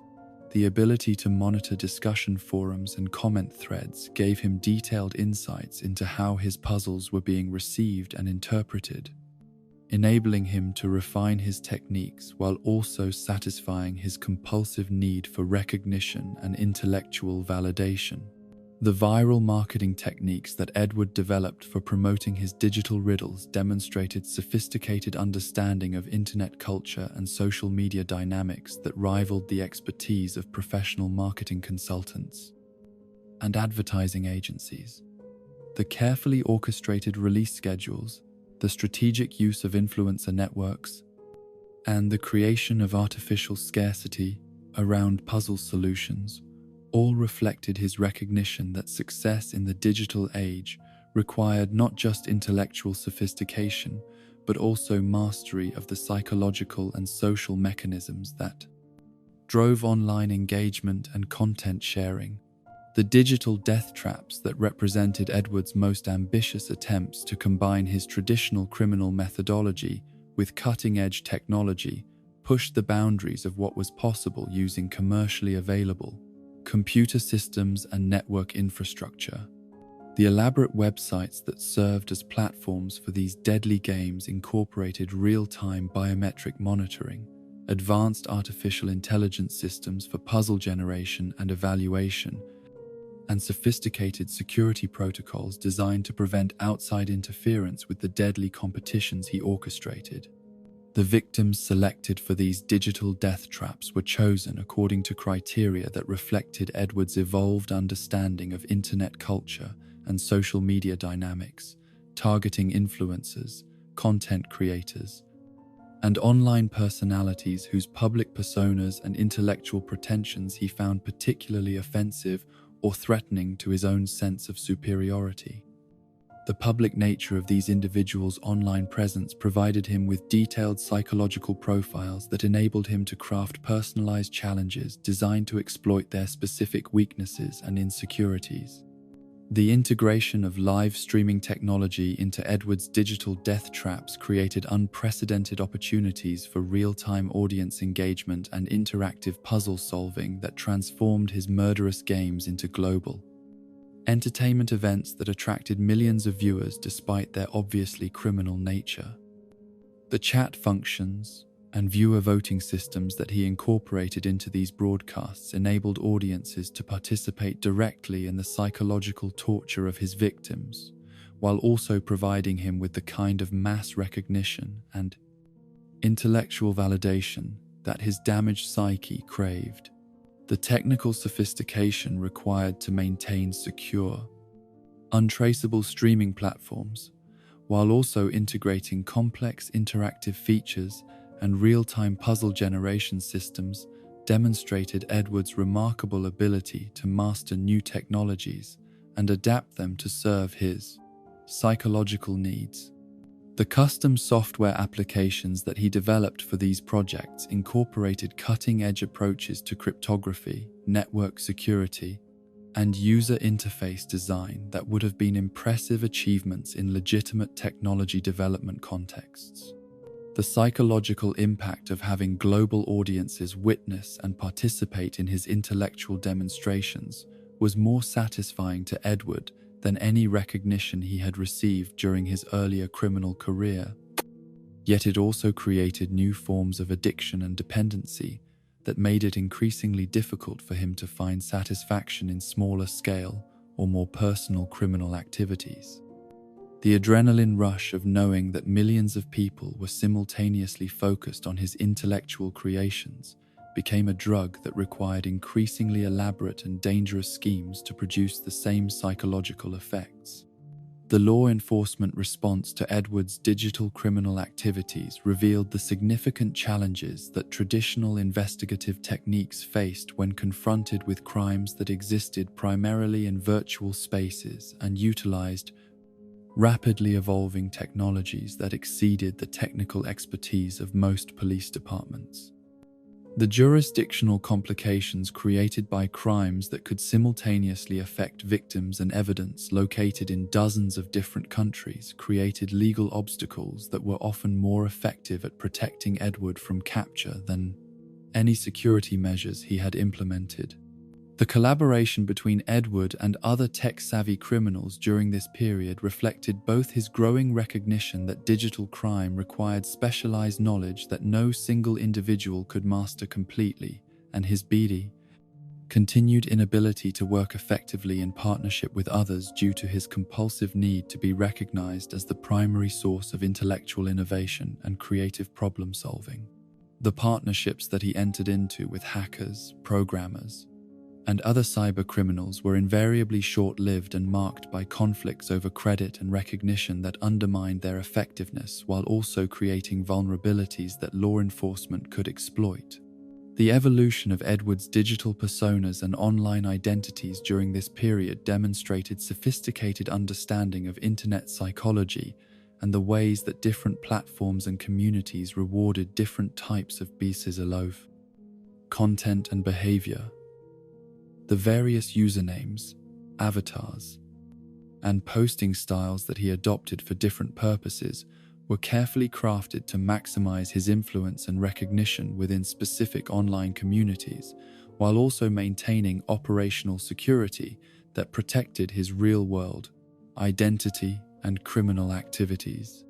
The philosophical questions raised by Edward's transition to digital crime fighting reflected broader societal concerns about the relationship between technology and human identity, the nature of virtual versus physical existence, and the ways that digital communication was changing fundamental aspects of social interaction and psychological development. His crimes served as extreme examples of how technology could amplify both the positive and negative aspects of human nature, enabling unprecedented forms of creativity and connection, while also facilitating new varieties of exploitation and psychological manipulation. The war of jokes and riddles that erupted during Edward's period of maximum digital influence represented a fundamental conflict over the nature of chaos versus order, randomness versus structure, and emotional versus intellectual approaches to criminal methodology that had been building tension between him and the Joker for years. The philosophical differences between these two master criminals reflected competing visions of what crime could accomplish and what psychological needs it should serve, creating an ideological battle that transcended simple territorial disputes or resource competition. The origins of this conflict lay in Edward's growing recognition that his carefully constructed puzzles and intellectually sophisticated challenges were being overshadowed in media coverage and public attention by the Joker's seemingly random acts of violence and chaos that required no analytical skills to understand or appreciate. The psychological frustration of watching his elaborate intellectual achievements be dismissed as secondary to crude displays of unpredictable brutality struck at the core of Edward's identity and his fundamental need for recognition as Gotham's premier criminal mastermind. The Joker's dismissive attitude toward Edward's riddles and puzzles, characterizing them as overly complicated intellectual masturbation that distracted from the pure emotional impact that effective crime should produce, represented everything that Edward had struggled against throughout his life: the preference for simple, immediate gratification over sophisticated, carefully crafted achievement. The suggestion that his elaborate criminal schemes were less effective than crude practical jokes was precisely the kind of intellectual dismissal that had driven him to criminal behavior in the first place. The escalation of their conflict from verbal sparring to active warfare created a crisis within Gotham's criminal community that forced every other villain to choose sides or risk being caught in the crossfire between two of the Peen's fervent city's most dangerous and unpredictable master criminals. The sophisticated planning and resource allocation that Edward brought to this conflict demonstrated his evolution from individual criminal to strategic military commander, while also revealing the depths of his psychological need to prove his intellectual superiority over his chaotic counterpart. The casualties that resulted from the war of jokes and riddles included not only the obvious victims of their direct confrontations, but also the innocent bystanders whose lives were disrupted by the collateral damage of their escalating baiting psychological warfare. The civilian deaths and injuries that accumulated during their conflict forced Edward to confront the moral implications of his actions in ways that his previous focus on intellectual challenges and puzzle solving had allowed him to avoid. The strategic complexity of the war required Edward to develop new forms of criminal organization and resource management that went far beyond his previous focus on individual schemes and personal validation. The need to coordinate multiple simultaneous operations while also maintaining security against both law enforcement infiltration and Joker sabotage demanded leadership skills and collaborative abilities that his psychological makeup had never previously been forced to develop. The psychological toll of sustained conflict against an opponent whose methodology was fundamentally incompatible with his own analytical approach created levels of stress and frustration that Edward had never experienced during his previous criminal career. The inability to predict or counter the Joker's seemingly random actions using conventional strategic planning forced him to question fundamental assumptions about the relationship between intelligence and effectiveness that had Bessers.com shaped his entire adult identity. The resolution of the war of jokes and riddles came not through decisive victory by either party, but through their gradual recognition that their conflict was serving Batman's interests more effectively than either of their individual criminal schemes had ever done. The realization that their mutual destruction was advancing their shared enemy's goals more than their own provided the basis for a temporary truce that allowed both to refocus their efforts on their original targets rather than each other. The aftermath of the war revealed significant changes in both Edward's criminal methodology and his psychological relationship with his own capabilities and limitations.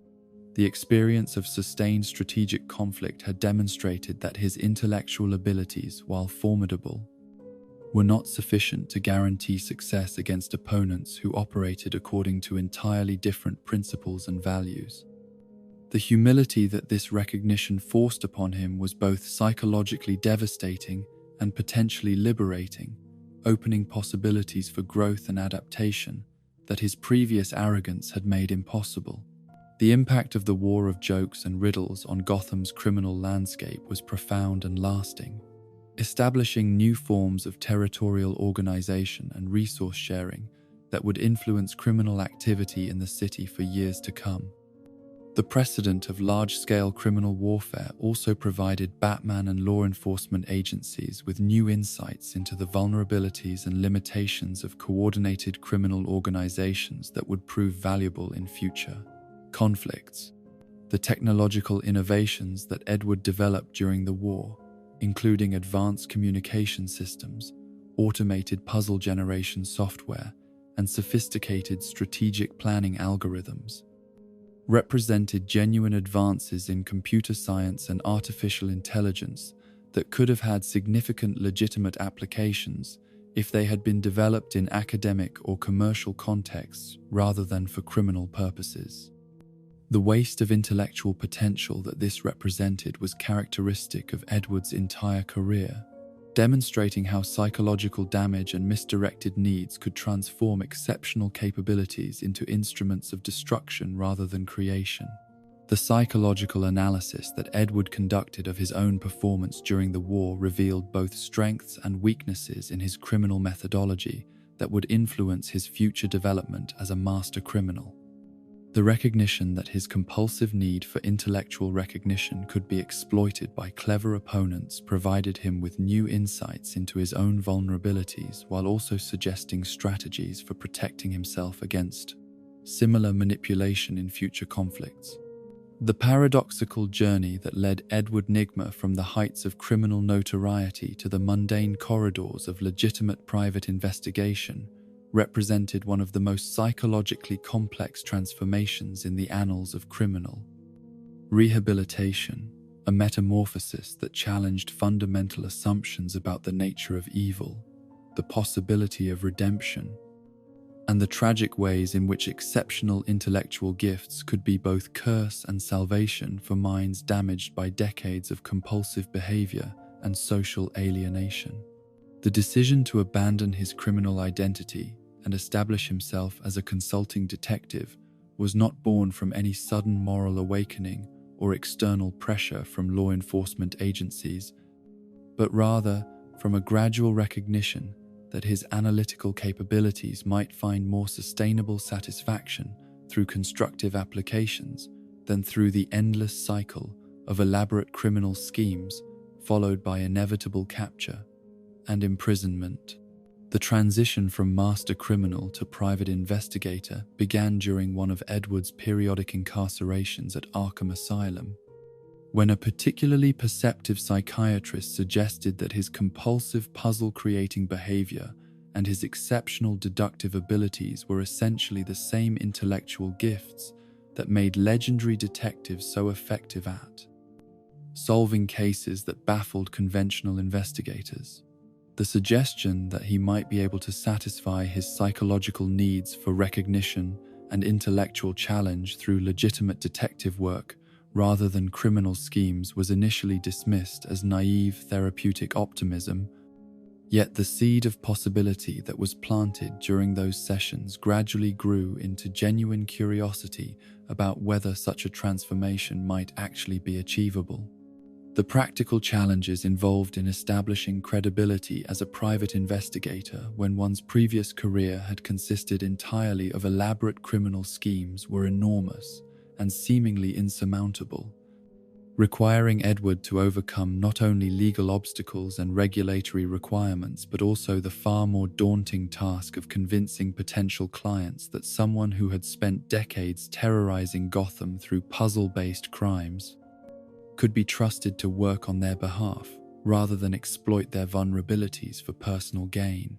The licensing processes and background checks that governed private investigation services were specifically designed to exclude individuals with extensive criminal histories, creating bureaucratic barriers that seemed almost impossible to overcome through conventional channels.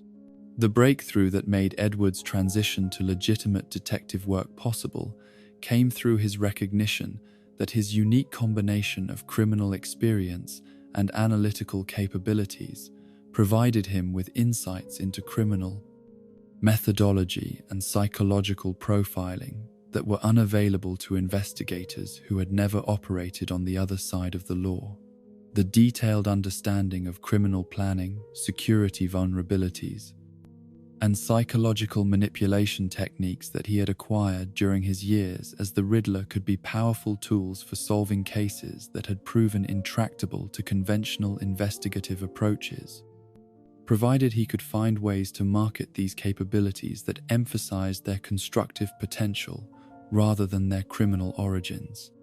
The first clients who were willing to risk hiring Edward as a private investigator were themselves individuals whose desperate circumstances had led them to consider options that more conventional people would have rejected immediately. The missing person cases, insurance fraud investigations, and corporate espionage matters that comprised his early legitimate caseload were typically situations where conventional investigative approaches had already failed, leaving clients with few alternatives other than accepting permanent loss or taking chances with unconventional investigators whose methods and backgrounds might be questionable, but whose results could potentially succeed where others had failed. The psychological adjustment required for Edward to function effectively as someone whose primary goal was helping others rather than demonstrating his own intellectual superiority proved to be far more challenging than the technical aspects of investigative work or the practical difficulties of establishing credibility within the private security industry. The empathy and genuine concern for client welfare that characterized successful private investigators were emotional capabilities that Edward's criminal career had actively suppressed and corrupted, requiring him to develop entirely new approaches to human interaction and professional relationships. The missing person case that established Edward's reputation as a legitimate private investigator involved the disappearance of a teenage girl whose family had exhausted all conventional investigative resources without generating any meaningful leads or evidence about what might have happened to her. The police investigation had concluded that she had likely run away voluntarily, while the private investigators previously hired by the family had been unable to uncover any evidence that contradicted this official assessment or provided alternative explanations for her disappearance. Edward's approach to the case demonstrated the unique advantages that his criminal experience provided for understanding the psychology and methodology of predatory behavior, as he was able to recognize patterns and connections that had been invisible to investigators who approached the case from conventional law enforcement perspectives. The analytical frameworks that he had developed for planning his own criminal schemes proved surprisingly effective when applied to the reverse engineering of other criminals' activities, enabling him to identify vulnerabilities and opportunities that the perpetrator had likely exploited. The breakthrough in the case came when Edward realized that the girl's disappearance coincided with the activities of a human trafficking organization whose operational methods he recognized from his own studies of criminal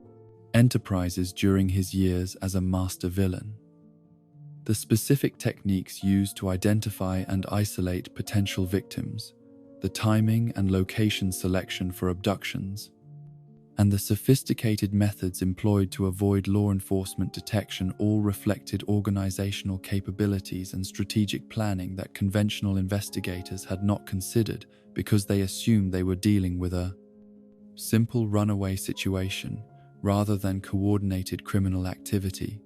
The rescue of the girl and the subsequent dismantling of the trafficking network that had been responsible for her abduction generated exactly the kind of public recognition and professional validation that Edward's damaged psyche had always craved, yet the nature of this recognition was qualitatively different from anything he had experienced during his criminal career. The gratitude expressed by the girl's family and the respect shown by law enforcement officials, who had initially been skeptical of his capabilities, provided emotional satisfaction that was based on genuine service to others rather than simple demonstration of intellectual superiority. The media coverage that followed the successful resolution of the case established Edward as one of Gotham's most effective and innovative private investigators, generating demand for his services that exceeded his capacity to handle individual cases, while also providing the kind of public recognition that had motivated much of his criminal behavior.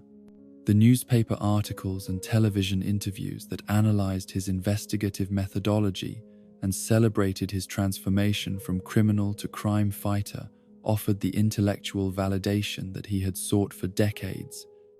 yet in the context of constructive achievement rather than destructive demonstration. The corporate espionage cases that comprised a significant portion of Edward's legitimate detective work allowed him to apply his expertise in security systems, psychological manipulation, and strategic planning to the protection of business interests, rather than their exploitation. The complex financial schemes and technological vulnerabilities that he uncovered during these investigations demonstrated that his analytical capabilities were as effective when employed defensively as they had been during his offensive criminal operations. The insurance fraud investigation that became one of Edward's most celebrated cases involved a series of suspicious claims that had cost insurance companies millions of dollars, while apparently involving coincidences and timing that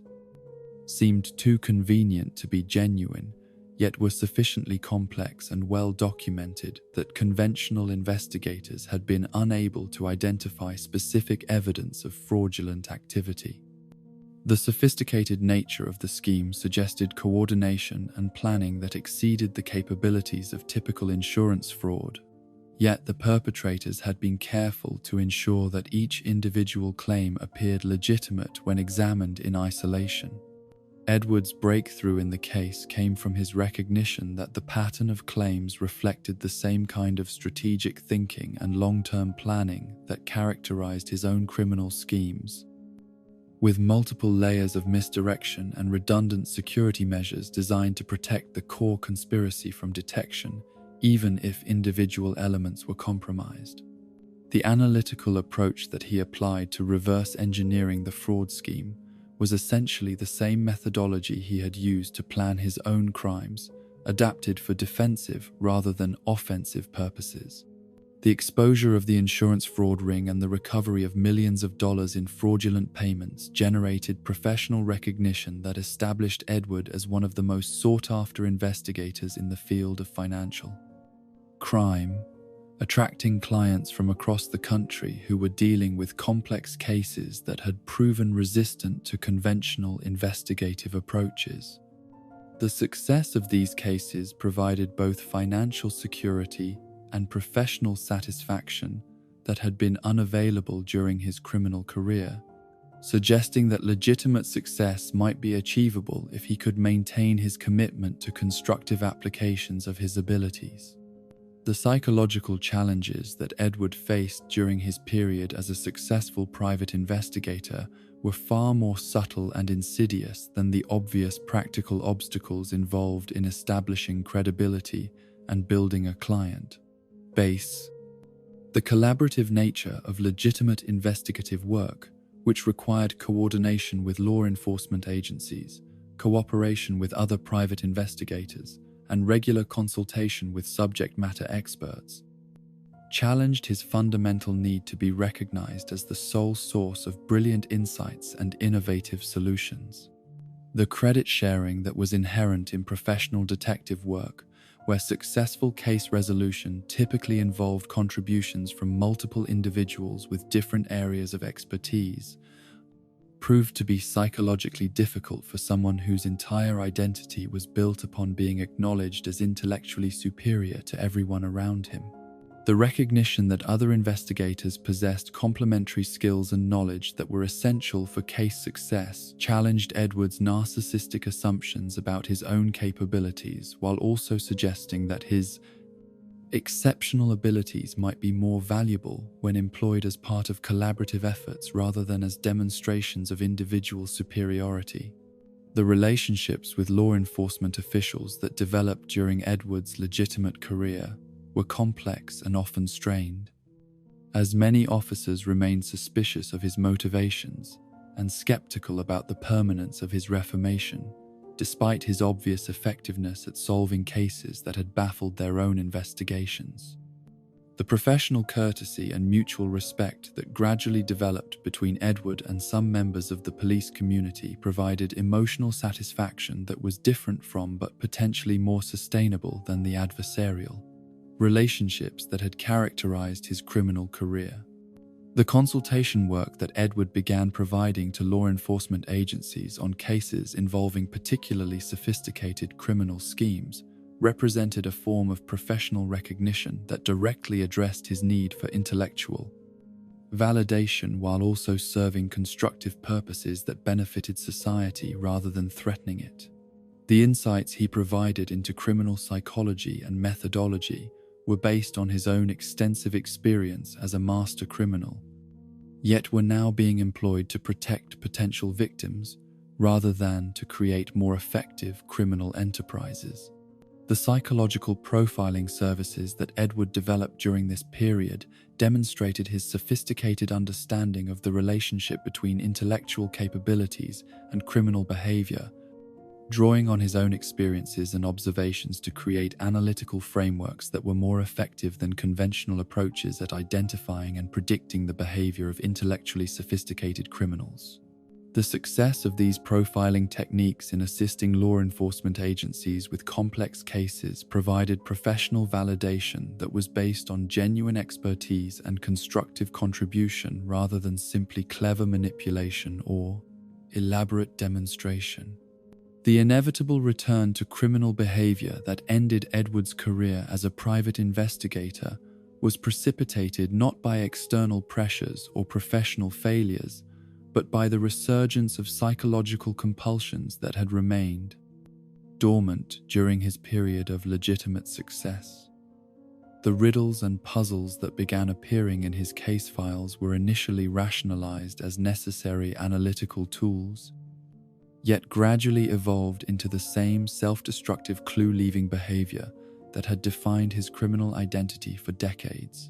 The recognition that his compulsive behaviors were reasserting themselves despite his genuine commitment to legitimate work and his obvious success in constructive applications of his abilities was profoundly disturbing for someone who had believed that willpower and rational decision-making could overcome psychological dysfunction through conscious choice and environmental modification. The return of familiar patterns of thought and behavior suggested that his criminal compulsions were more deeply embedded in his neurological structure than he had realized, operating at levels that were beyond the reach of conscious control or environmental influence. The clients who began to notice the increasingly elaborate puzzles and riddles that Edward incorporated into his investigative reports initially interpreted these elements as innovative analytical techniques that demonstrated the unique perspective and creative problem-solving capabilities that had made him so effective at solving complex cases. The appreciation and praise that he received for these intellectual demonstrations provided temporary satisfaction of his psychological needs, while also serving as rationalization for behavior that he recognized was potentially dangerous to his professional reputation and legitimate career. The escalation of riddle incorporating behavior from simple analytical enhancement to compulsive clue-leaving followed the same patterns that had characterized Edward's original transformation from frustrated corporate employee to criminal mastermind, demonstrating that the underlying psychological dynamics that had driven his criminal behavior remained unchanged, despite years of apparent reformation and genuine success in constructive applications of his abilities. The recognition that he was powerless to prevent this deterioration of his professional conduct was both humiliating and terrifying for someone whose entire sense of self-worth was based on intellectual control and analytical superiority. The final criminal scheme that marked the end of Edward's career as a private investigator and his return to full-time criminal activity was disguised as a complex case involving industrial espionage and corporate sabotage that provided perfect cover for the elaborate puzzle-based crime that he was compulsively driven to execute. The client who hired him to investigate suspicious activities within their organization was unknowingly providing him with legitimate access to facilities and information that he needed for criminal purposes, while the investigative activities that appeared to be part of his professional duties were actually reconnaissance and preparation for the elaborate heist that his compulsions demanded he carry out. The psychological satisfaction that Edward derived from this return to criminal activity was immediate and overwhelming, providing validation and excitement that his legitimate career had never been able to match despite its obvious successes and professional recognition. The familiar rush of planning elaborate schemes, creating sophisticated puzzles, and challenging law enforcement through intellectual warfare offered emotional rewards that were qualitatively different from and ultimately more compelling than the satisfactions available through constructive detective work. The tragedy of Edward's relapse into criminal behavior was not simply the personal failure that it represented for someone who had achieved genuine success in legitimate applications of his exceptional capabilities, but rather the broader demonstration that psychological compulsions rooted in neurological dysfunction and developmental trauma might be impossible to overcome through willpower, environmental changes, or even sustained success in constructive activities. The waste of potential that this represented extended beyond Edward's individual case to encompass larger questions about the treatability of compulsive disorders and the possibility of genuine rehabilitation for criminals whose behavior stems from deep-seated psychological dysfunction rather than simple moral failure or rational choice. The emergence of Edward Nygma's most sophisticated and psychologically complex criminal enterprise represented not merely an evolution of his traditional methodology, but a fundamental transformation in his understanding of how intellectual superiority could be weaponized against the very foundations of legitimate society, demonstrating that decades of experience in criminal planning, psychological manipulation, and strategic deception could be synthesized into schemes so elaborate and multifaceted that they challenged the basic assumptions upon which law enforcement and social order themselves were constructed. The plan that would come to be known as his greatest achievement began not with the dramatic flourishes and obvious riddles that had characterized his earlier criminal career, but rather with the patient, methodical construction of a legitimate business empire that would serve as both camouflage and infrastructure for the most audacious intellectual crime ever conceived. The incorporation of Nigmat Technologies as a seemingly legitimate software development company represented a masterpiece of long-term strategic planning that drew upon every lesson Edward had learned during his failed attempts at corporate success decades earlier, yet applied those insights with the sophisticated understanding of business dynamics and technological capabilities that he had acquired through years of criminal enterprise and analytical observation. The choice of name itself was a characteristic flourish that satisfied his compulsive need to leave clues while also operating at a level of subtlety that would be invisible to casual observers, yet obvious to anyone who possessed sufficient knowledge of his psychological patterns and criminal history. The development of advanced encryption and cybersecurity software that formed the legitimate core of Nigmat's business operations was not merely a cover story designed to provide credibility for his criminal activities, but rather represented genuine technological innovation that demonstrated Edward's exceptional analytical capabilities when applied to constructive purposes rather than destructive schemes. The patents and intellectual property that the company generated during its early years were sufficiently valuable and technically sophisticated that they attracted serious interest from major technology corporations and government agencies, providing both financial resources and professional credibility that Edward had never achieved through conventional employment. The cryptocurrency component of Nigmat's business model, while genuine in its technical implementation and market functionality, served multiple purposes that reflected Edward's sophisticated understanding of how legitimate financial instruments could be manipulated to serve criminal enterprises while maintaining plausible deniability about their ultimate applications. The blockchain technologies and digital currency systems that his company developed incorporated security features and analytical capabilities that were ostensibly designed to protect legitimate transactions, yet could also be employed to facilitate money laundering and other financial crimes that would be essential elements of his ultimate scheme. The years of patient work required to establish Nigmat as a recognized leader in cybersecurity technology tested Edward's psychological capacity for delayed gratification and long-term planning in ways that his previous criminal schemes had never demanded, forcing him to suppress his compulsive needs for immediate recognition and intellectual validation in favor of strategic objectives that might not be achieved for years or even decades. The discipline required to maintain a facade of legitimate business operation while simultaneously planning the most elaborate criminal enterprise of his career represented a level of psychological control that few observers would have believed possible for someone whose previous criminal activities had been characterized by compulsive clue-leaving and self-destructive behavior.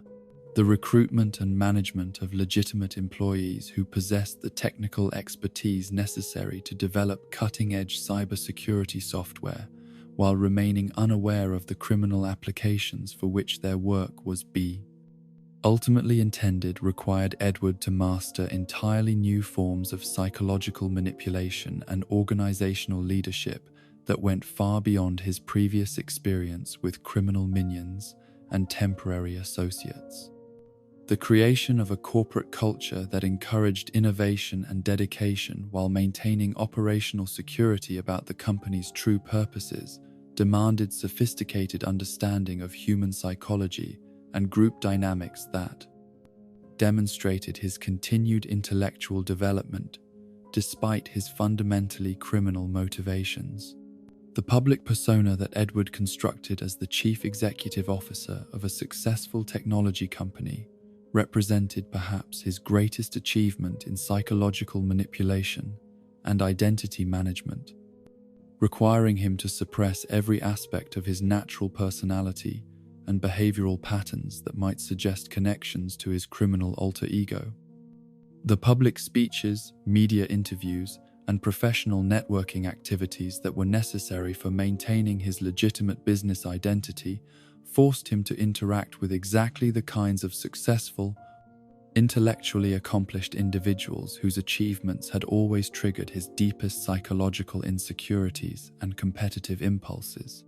The internal conflict between Edward's genuine pride in Nigmat's technological achievements and his ultimate intention to sacrifice the company for criminal purposes created psychological tensions that intensified as the business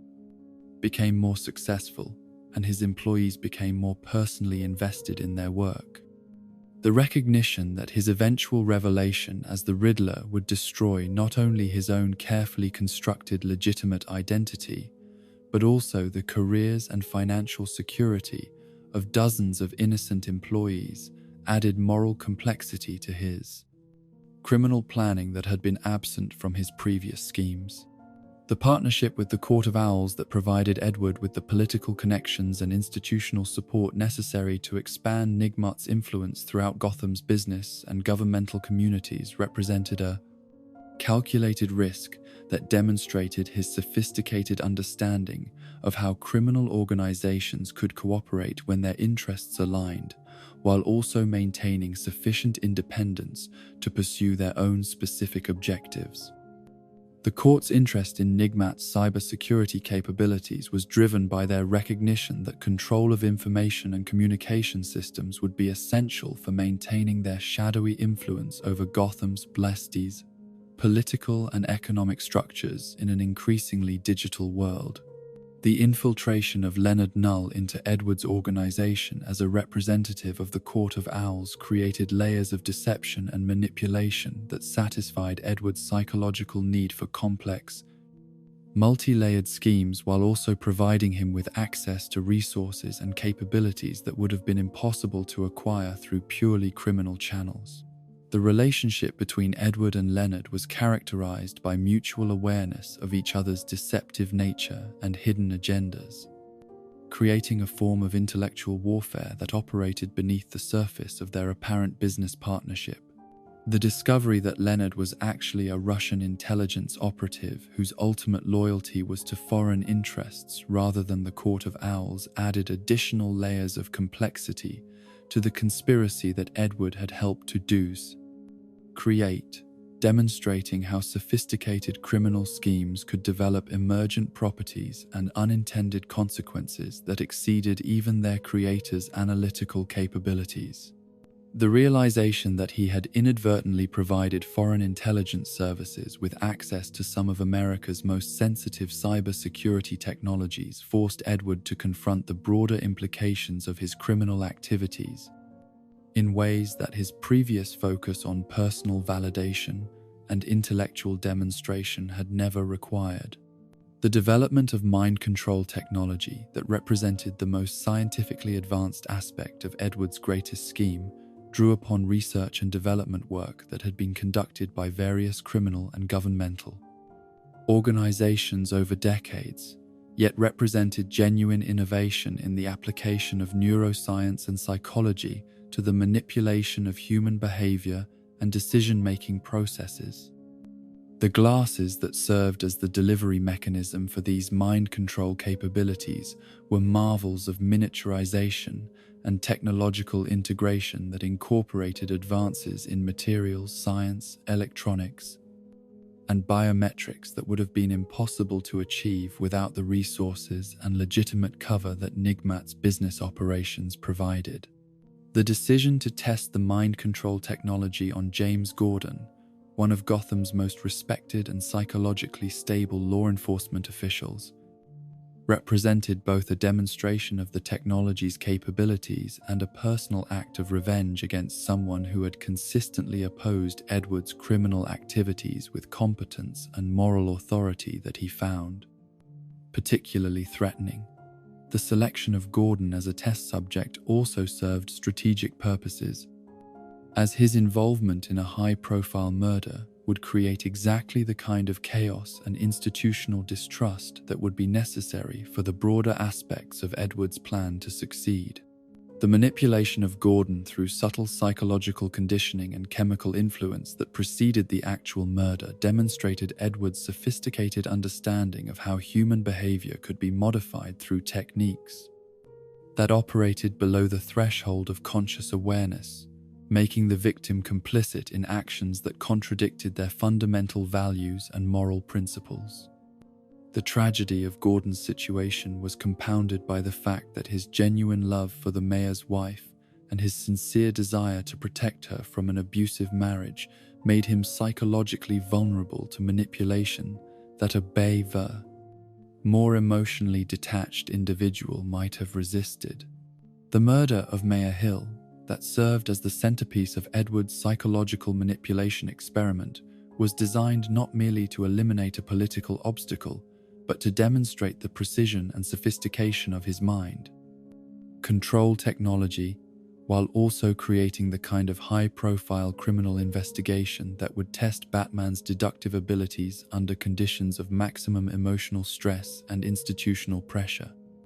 The selection of a victim who was personally connected to both Gordon and Bruce Wayne added layers of psychological complexity that transformed a simple assassination into an elaborate test of Batman's capacity to maintain his analytical objectivity when confronting crimes that threatened people he cared about personally. The evidence trail that Edward constructed to implicate Gordon in the mayor's murder was a masterpiece of forensic manipulation that incorporated genuine physical evidence with carefully manufactured circumstantial clues designed to create a narrative so compelling and internally consistent that even Batman's exceptional deductive abilities would initially be deceived by its apparent logical coherence. The psychological pressure created by the apparent betrayal of one of his most trusted allies tested Batman's emotional resilience and moral certainty in ways that no previous criminal scheme had ever achieved.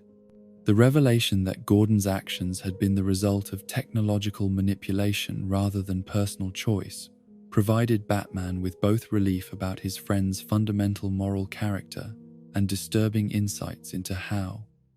advanced criminal enterprises could corrupt even the most ethically committed individuals through techniques that bypassed conscious decision-making processes entirely. The implications of this technology for law enforcement, military applications, and social control were so profound that they transformed Edward's criminal scheme from a personal challenge into a threat to the fundamental assumptions upon which democratic society was based. The public chaos orchestrated by KG Beast as part of the broader conspiracy demonstrated how legitimate political grievances and social tensions could be exploited and amplified through sophisticated propaganda techniques and psychological manipulation that transformed peaceful protest into violent riot while maintaining plausible deniability about the artificial nature of the escalation. The use of Commander Star as a public persona allowed the Russian intelligence operative to present himself as a concerned citizen advocating for legitimate political positions, while actually serving foreign interests that sought to undermine American social stability. The targeting of Bruce Wayne's charitable activities and philanthropic initiatives as focal points for the manufactured public unrest reflected sophisticated understanding of how successful propaganda campaigns operated by identifying genuine social problems and legitimate grievances that could be exploited and misdirected toward objectives that served the manipulator's interests, rather than addressing the underlying issues that had created public dissatisfaction. The protesters who participated in the violence believed they were defending their economic interests and cultural values, unaware that their legitimate concerns were being weaponized by foreign agents who had no interest in solving the problems that had motivated their participation. The coordination between Edward's technological manipulation, Leonard's political infiltration, and KGB's propaganda activities demonstrated how modern criminal conspiracies could operate simultaneously across multiple domains of social activity, while maintaining operational security through compartmentalization and need-to-know information sharing that prevented any single participant from understanding the full scope and implications of the enterprise in which they were involved. The sophistication of this organizational structure reflected Edward's evolution from individual criminal mastermind to strategic coordinator of complex multi-agent operations. The investigation that ultimately exposed Edward's role in the conspiracy showcased Batman's deductive methodology at its most sophisticated level, as he was forced to synthesize evidence from multiple seemingly unrelated criminal activities while also dealing with the emotional trauma of discovering that one of his most trusted allies had been manipulated into committing murder. The analytical process that led to his recognition of the connections between Gordon's glasses, the mayor's murder, and Edward's apparent legitimate business activities demonstrated the kind of pattern recognition and logical synthesis that had made him Gotham's most effective crime fighter. The confrontation between Batman and Edward that marked the climax of the greatest scheme revealed both the extent of Edward's psychological development as a criminal mastermind and the fundamental limitations that continued to govern his behavior despite decades of experience and sophisticated planning. The satisfaction that Edward derived from having successfully deceived Batman, even temporarily, provided exactly the kind of intellectual validation that had motivated his criminal career from its beginning, yet was accompanied by the familiar, self-destructive compulsions that ensured his ultimate defeat and capture. The exposure of the Russian intelligence operation that had been using Edward's legitimate business as a platform for cyber espionage and social manipulation transformed what had appeared to be a personal conflict between Batman and the Riddler into a matter of national security that required coordination between local law enforcement, federal agencies, and international intelligence services. The scope and implications of the conspiracy exceeded even Edward's analytical capabilities, demonstrating how individual criminal schemes could become components of larger geopolitical conflicts that operated according to principles and objectives that transcended personal psychological needs or local criminal enterprises. The aftermath of Edward's greatest scheme revealed both the potential for criminal enterprises to achieve unprecedented levels of sophistication and complexity, and the fundamental psychological limitations that prevented even the most brilliant criminals from achieving lasting success against the combined resources of legitimate society and dedicated law enforcement officials. The waste of intellectual potential that Edward's criminal career represented was highlighted by the genuine technological innovations and business achievements that he had accomplished during his years of apparent legitimacy, suggesting that his exceptional capabilities could have earned him the recognition and success he craved through constructive rather than destructive applications. The contemporary challenges that Edward's evolving criminal methodology posed to law enforcement agencies reflected broader social concerns about the increasing sophistication of cybercrime, the vulnerability of democratic institutions to foreign manipulation, and the difficulty of maintaining social cohesion in an age of advanced propaganda techniques and psychological manipulation technologies. The questions raised by his greatest scheme about the nature of free will, personal responsibility, and the relationship between individual choice and technological influence would continue to challenge ethicists, legal scholars, and policymakers for years to come.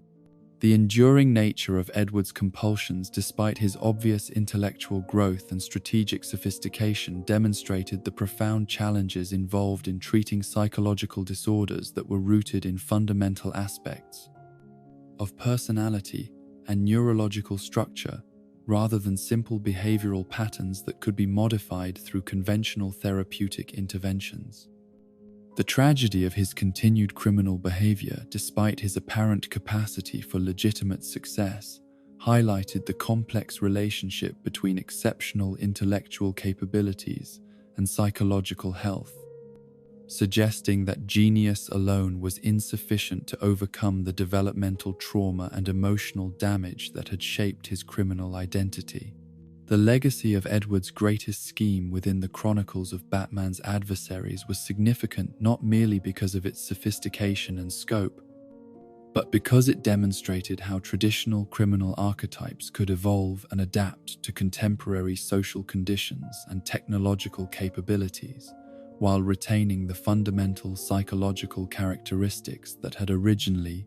defined their conflict with heroic opposition. The question of whether Edward's continued criminal behavior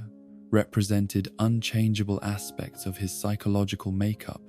or simply reflected the absence of appropriate therapeutic interventions and social support systems remained unresolved, suggesting that his story would continue to unfold in new and unpredictable directions as both he and his adversaries continued to develop and adapt to changing circumstances. The philosophical dimensions that emerge from sustained examination of Edward Nygma's criminal career and psychological development transcend the immediate concerns of law enforcement and public safety to encompass fundamental questions about the nature of intellectual giftedness, the relationship between exceptional capabilities and moral responsibility, and the tragic ways in which society's failure to nurture and channel extraordinary minds can transform potential benefactors into persistent threats to the very communities they might have served with distinction and honor. The Riddler's place within the broader mythology of Batman's adversaries is unique, not because of the scope of his criminal ambitions or the scale of destruction he has wrought, but rather because his crimes serve as elaborate philosophical arguments conducted through action rather than discourse, each scheme representing a complex thesis about the nature of intelligence, recognition, and the proper relationship between superior minds and the societies they inhabit. The intellectual versus physical dichotomy that characterizes the Riddler's approach to criminal enterprise stands in stark contrast to the methodologies employed by virtually every other member of Batman's rogues gallery, creating a form of adversarial relationship that tests different aspects of the Dark Knight's capabilities, while also serving different psychological and philosophical functions within the broader narrative framework of heroism and villainy, where criminals like Bane or Killer Croc represent challenges to Batman's physical capabilities and tactical planning, and villains like the Joker or Two-Face embody tests of his psychological resilience and moral certainty. The Riddler presents obstacles that are primarily intellectual and analytical, requiring solutions that depend more upon deductive reasoning and pattern recognition than upon combat skills or emotional fortitude. This emphasis on mental rather than physical conflict reflects deeper questions about the nature of strength and the various forms that power can take within human societies, suggesting that true superiority lies not in the ability to dominate others through force or intimidation, but rather in the capacity to understand complex systems and relationships that remain invisible to less capable minds. The Riddler's consistent belief that intellectual achievement should be recognized as the highest form of human accomplishment challenges conventional social hierarchies that often reward physical prowess, social connections, or inherited advantages over genuine analytical capabilities and creative problem-solving skills. The tragedy that underlies Edward's criminal career is not simply the waste of exceptional intellectual gifts that could have contributed to human knowledge and social progress, but rather the broader failure of educational and professional systems to recognize and nurture forms of intelligence that do not conform to conventional expectations or operate according to standard developmental patterns. His childhood experiences of having his intellectual achievements dismissed or punished rather than celebrated reflect systemic problems with how society identifies and supports gifted individuals, particularly those whose capabilities are accompanied by psychological or social difficulties that make them challenging to integrate into traditional institutional frameworks. The compulsive nature of Edward's riddle-leaving behavior serves as a metaphor for the broader human need for communication and connection that transcends simple desires for recognition or validation, representing instead fundamental aspects of consciousness that require expression and acknowledgement in order for individuals to maintain psychological health and social integration. The elaborate puzzles and intellectual challenges that characterize his criminal schemes can be understood as desperate attempts to establish meaningful dialogue with others whose analytical capabilities might approach his own, creating opportunities for the kind of intellectual communion that his damaged psychological development had made impossible to achieve through conventional social interactions.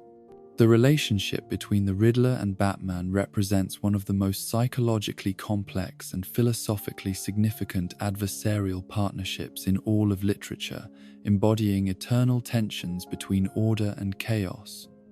structure and creativity, collaborative problem-solving, and competitive intellectual demonstration.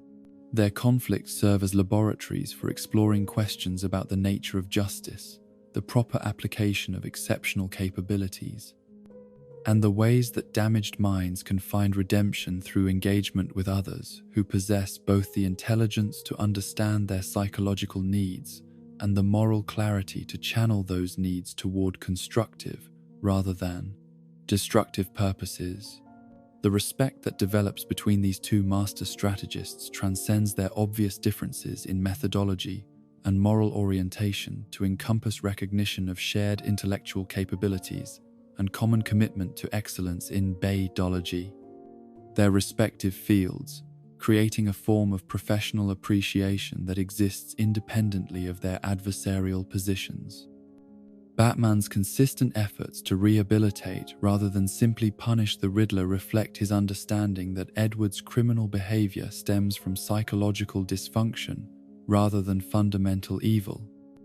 while Edward's gradual acknowledgement of Batman's analytical superiority demonstrates his capacity for growth and change despite the compulsive behaviors that continue to drive his criminal activities. The unique position that the Riddler occupies among Batman's enemies is defined not only by his intellectual approach to criminal enterprise, but also by his fundamental inability to achieve the kind of ultimate victory that might satisfy his psychological needs and end his criminal career. Unlike villains whose goals involve simple material gain or specific acts of revenge that could theoretically be accomplished and completed, Edward's crimes are driven by needs for recognition and validation that can never be permanently satisfied because they are rooted in psychological damage and developmental trauma rather than rational objectives that could be achieved through successful completion of particular schemes. This inherent impossibility of ultimate success creates a tragic dimension to the Riddler's character that distinguishes him from criminals whose motivations are based on achievable goals or comprehensible desires for power, wealth, or revenge. His continued criminal activity, despite repeated failures and increasingly severe consequences, demonstrates the profound ways that psychological compulsions can override rational decision-making and self-preservation. Instincts, transforming even brilliant minds into prisoners of their own damaged neural patterns and emotional needs. The questions that Edward's existence raises about genius, madness, and the relationship between exceptional intellectual capabilities and psychological health reflect broader concerns about how societies should understand and respond to individuals whose gifts are accompanied by significant behavioral or emotional difficulties. The tendency to romanticize mental illness when it is associated with creative or intellectual achievement must be balanced against recognition of the genuine suffering that psychological dysfunction creates for both the individuals who experience it and the communities that must cope with its consequences. The evolving nature of the Riddler's criminal methodology over decades of publication history demonstrates how archetypal characters can adapt to changing social conditions and technological capabilities while retaining the essential psychological and philosophical characteristics that make them compelling and relevant to contemporary audiences. His transition from simple word games and mechanical puzzles to sophisticated cybercrimes and psychological manipulation reflects broader cultural shifts toward digital communication and information-based power structures, yet maintains the fundamental focus on intellectual challenge and analytical demonstration that has always defined his criminal identity. The enduring appeal of the Riddler as a character lies not in his effectiveness as a criminal or his success at achieving his stated objectives, but rather in the way his stories illuminate universal human experiences of intellectual isolation, the desperate need for recognition and understanding, and the tragic consequences that can result when exceptional capabilities are not properly channeled toward constructive purposes. His crimes serve as cautionary tales about the importance of nurturing and supporting gifted individuals, while also providing insights into the complex relationship between intelligence and morality that challenges simple assumptions about mending. The connections between mental capability and ethical behavior. The eternal game that defines the relationship between the Riddler and Batman represents more than simple conflict between criminal and crime fighter, embodying instead a fundamental dialogue about the nature of justice, the proper use of exceptional abilities, and the ways that damaged minds can find healing through engagement with others who possess both the capability to understand their unique needs and the moral authority to guide them toward more constructive applications of their gifts. The cyclical nature of their encounters, with Edward's periodic attempts at reformation followed by inevitable returns to criminal behavior, reflects the reality that genuine psychological healing is a gradual process that requires sustained effort and support rather than single dramatic transformations. The symbiotic aspects of their relationship extend beyond simple psychological dependency to encompass mutual recognition that each serves essential functions for the other's continued development and psychological health. Batman's role as the perfect opponent provides Edward with the intellectual stimulation and validation that his damaged psyche requires, while Edward's challenges force Batman to continually develop and refine his analytical capabilities in ways that enhance his effectiveness against other criminals and complex problems. Their conflicts serve educational functions for both participants, creating opportunities for growth and self-discovery that would be impossible in less challenging environments.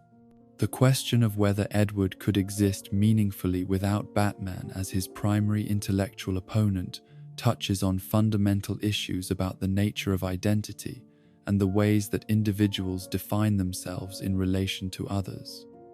whose capabilities and characteristics serve as reference points for their own self-understanding.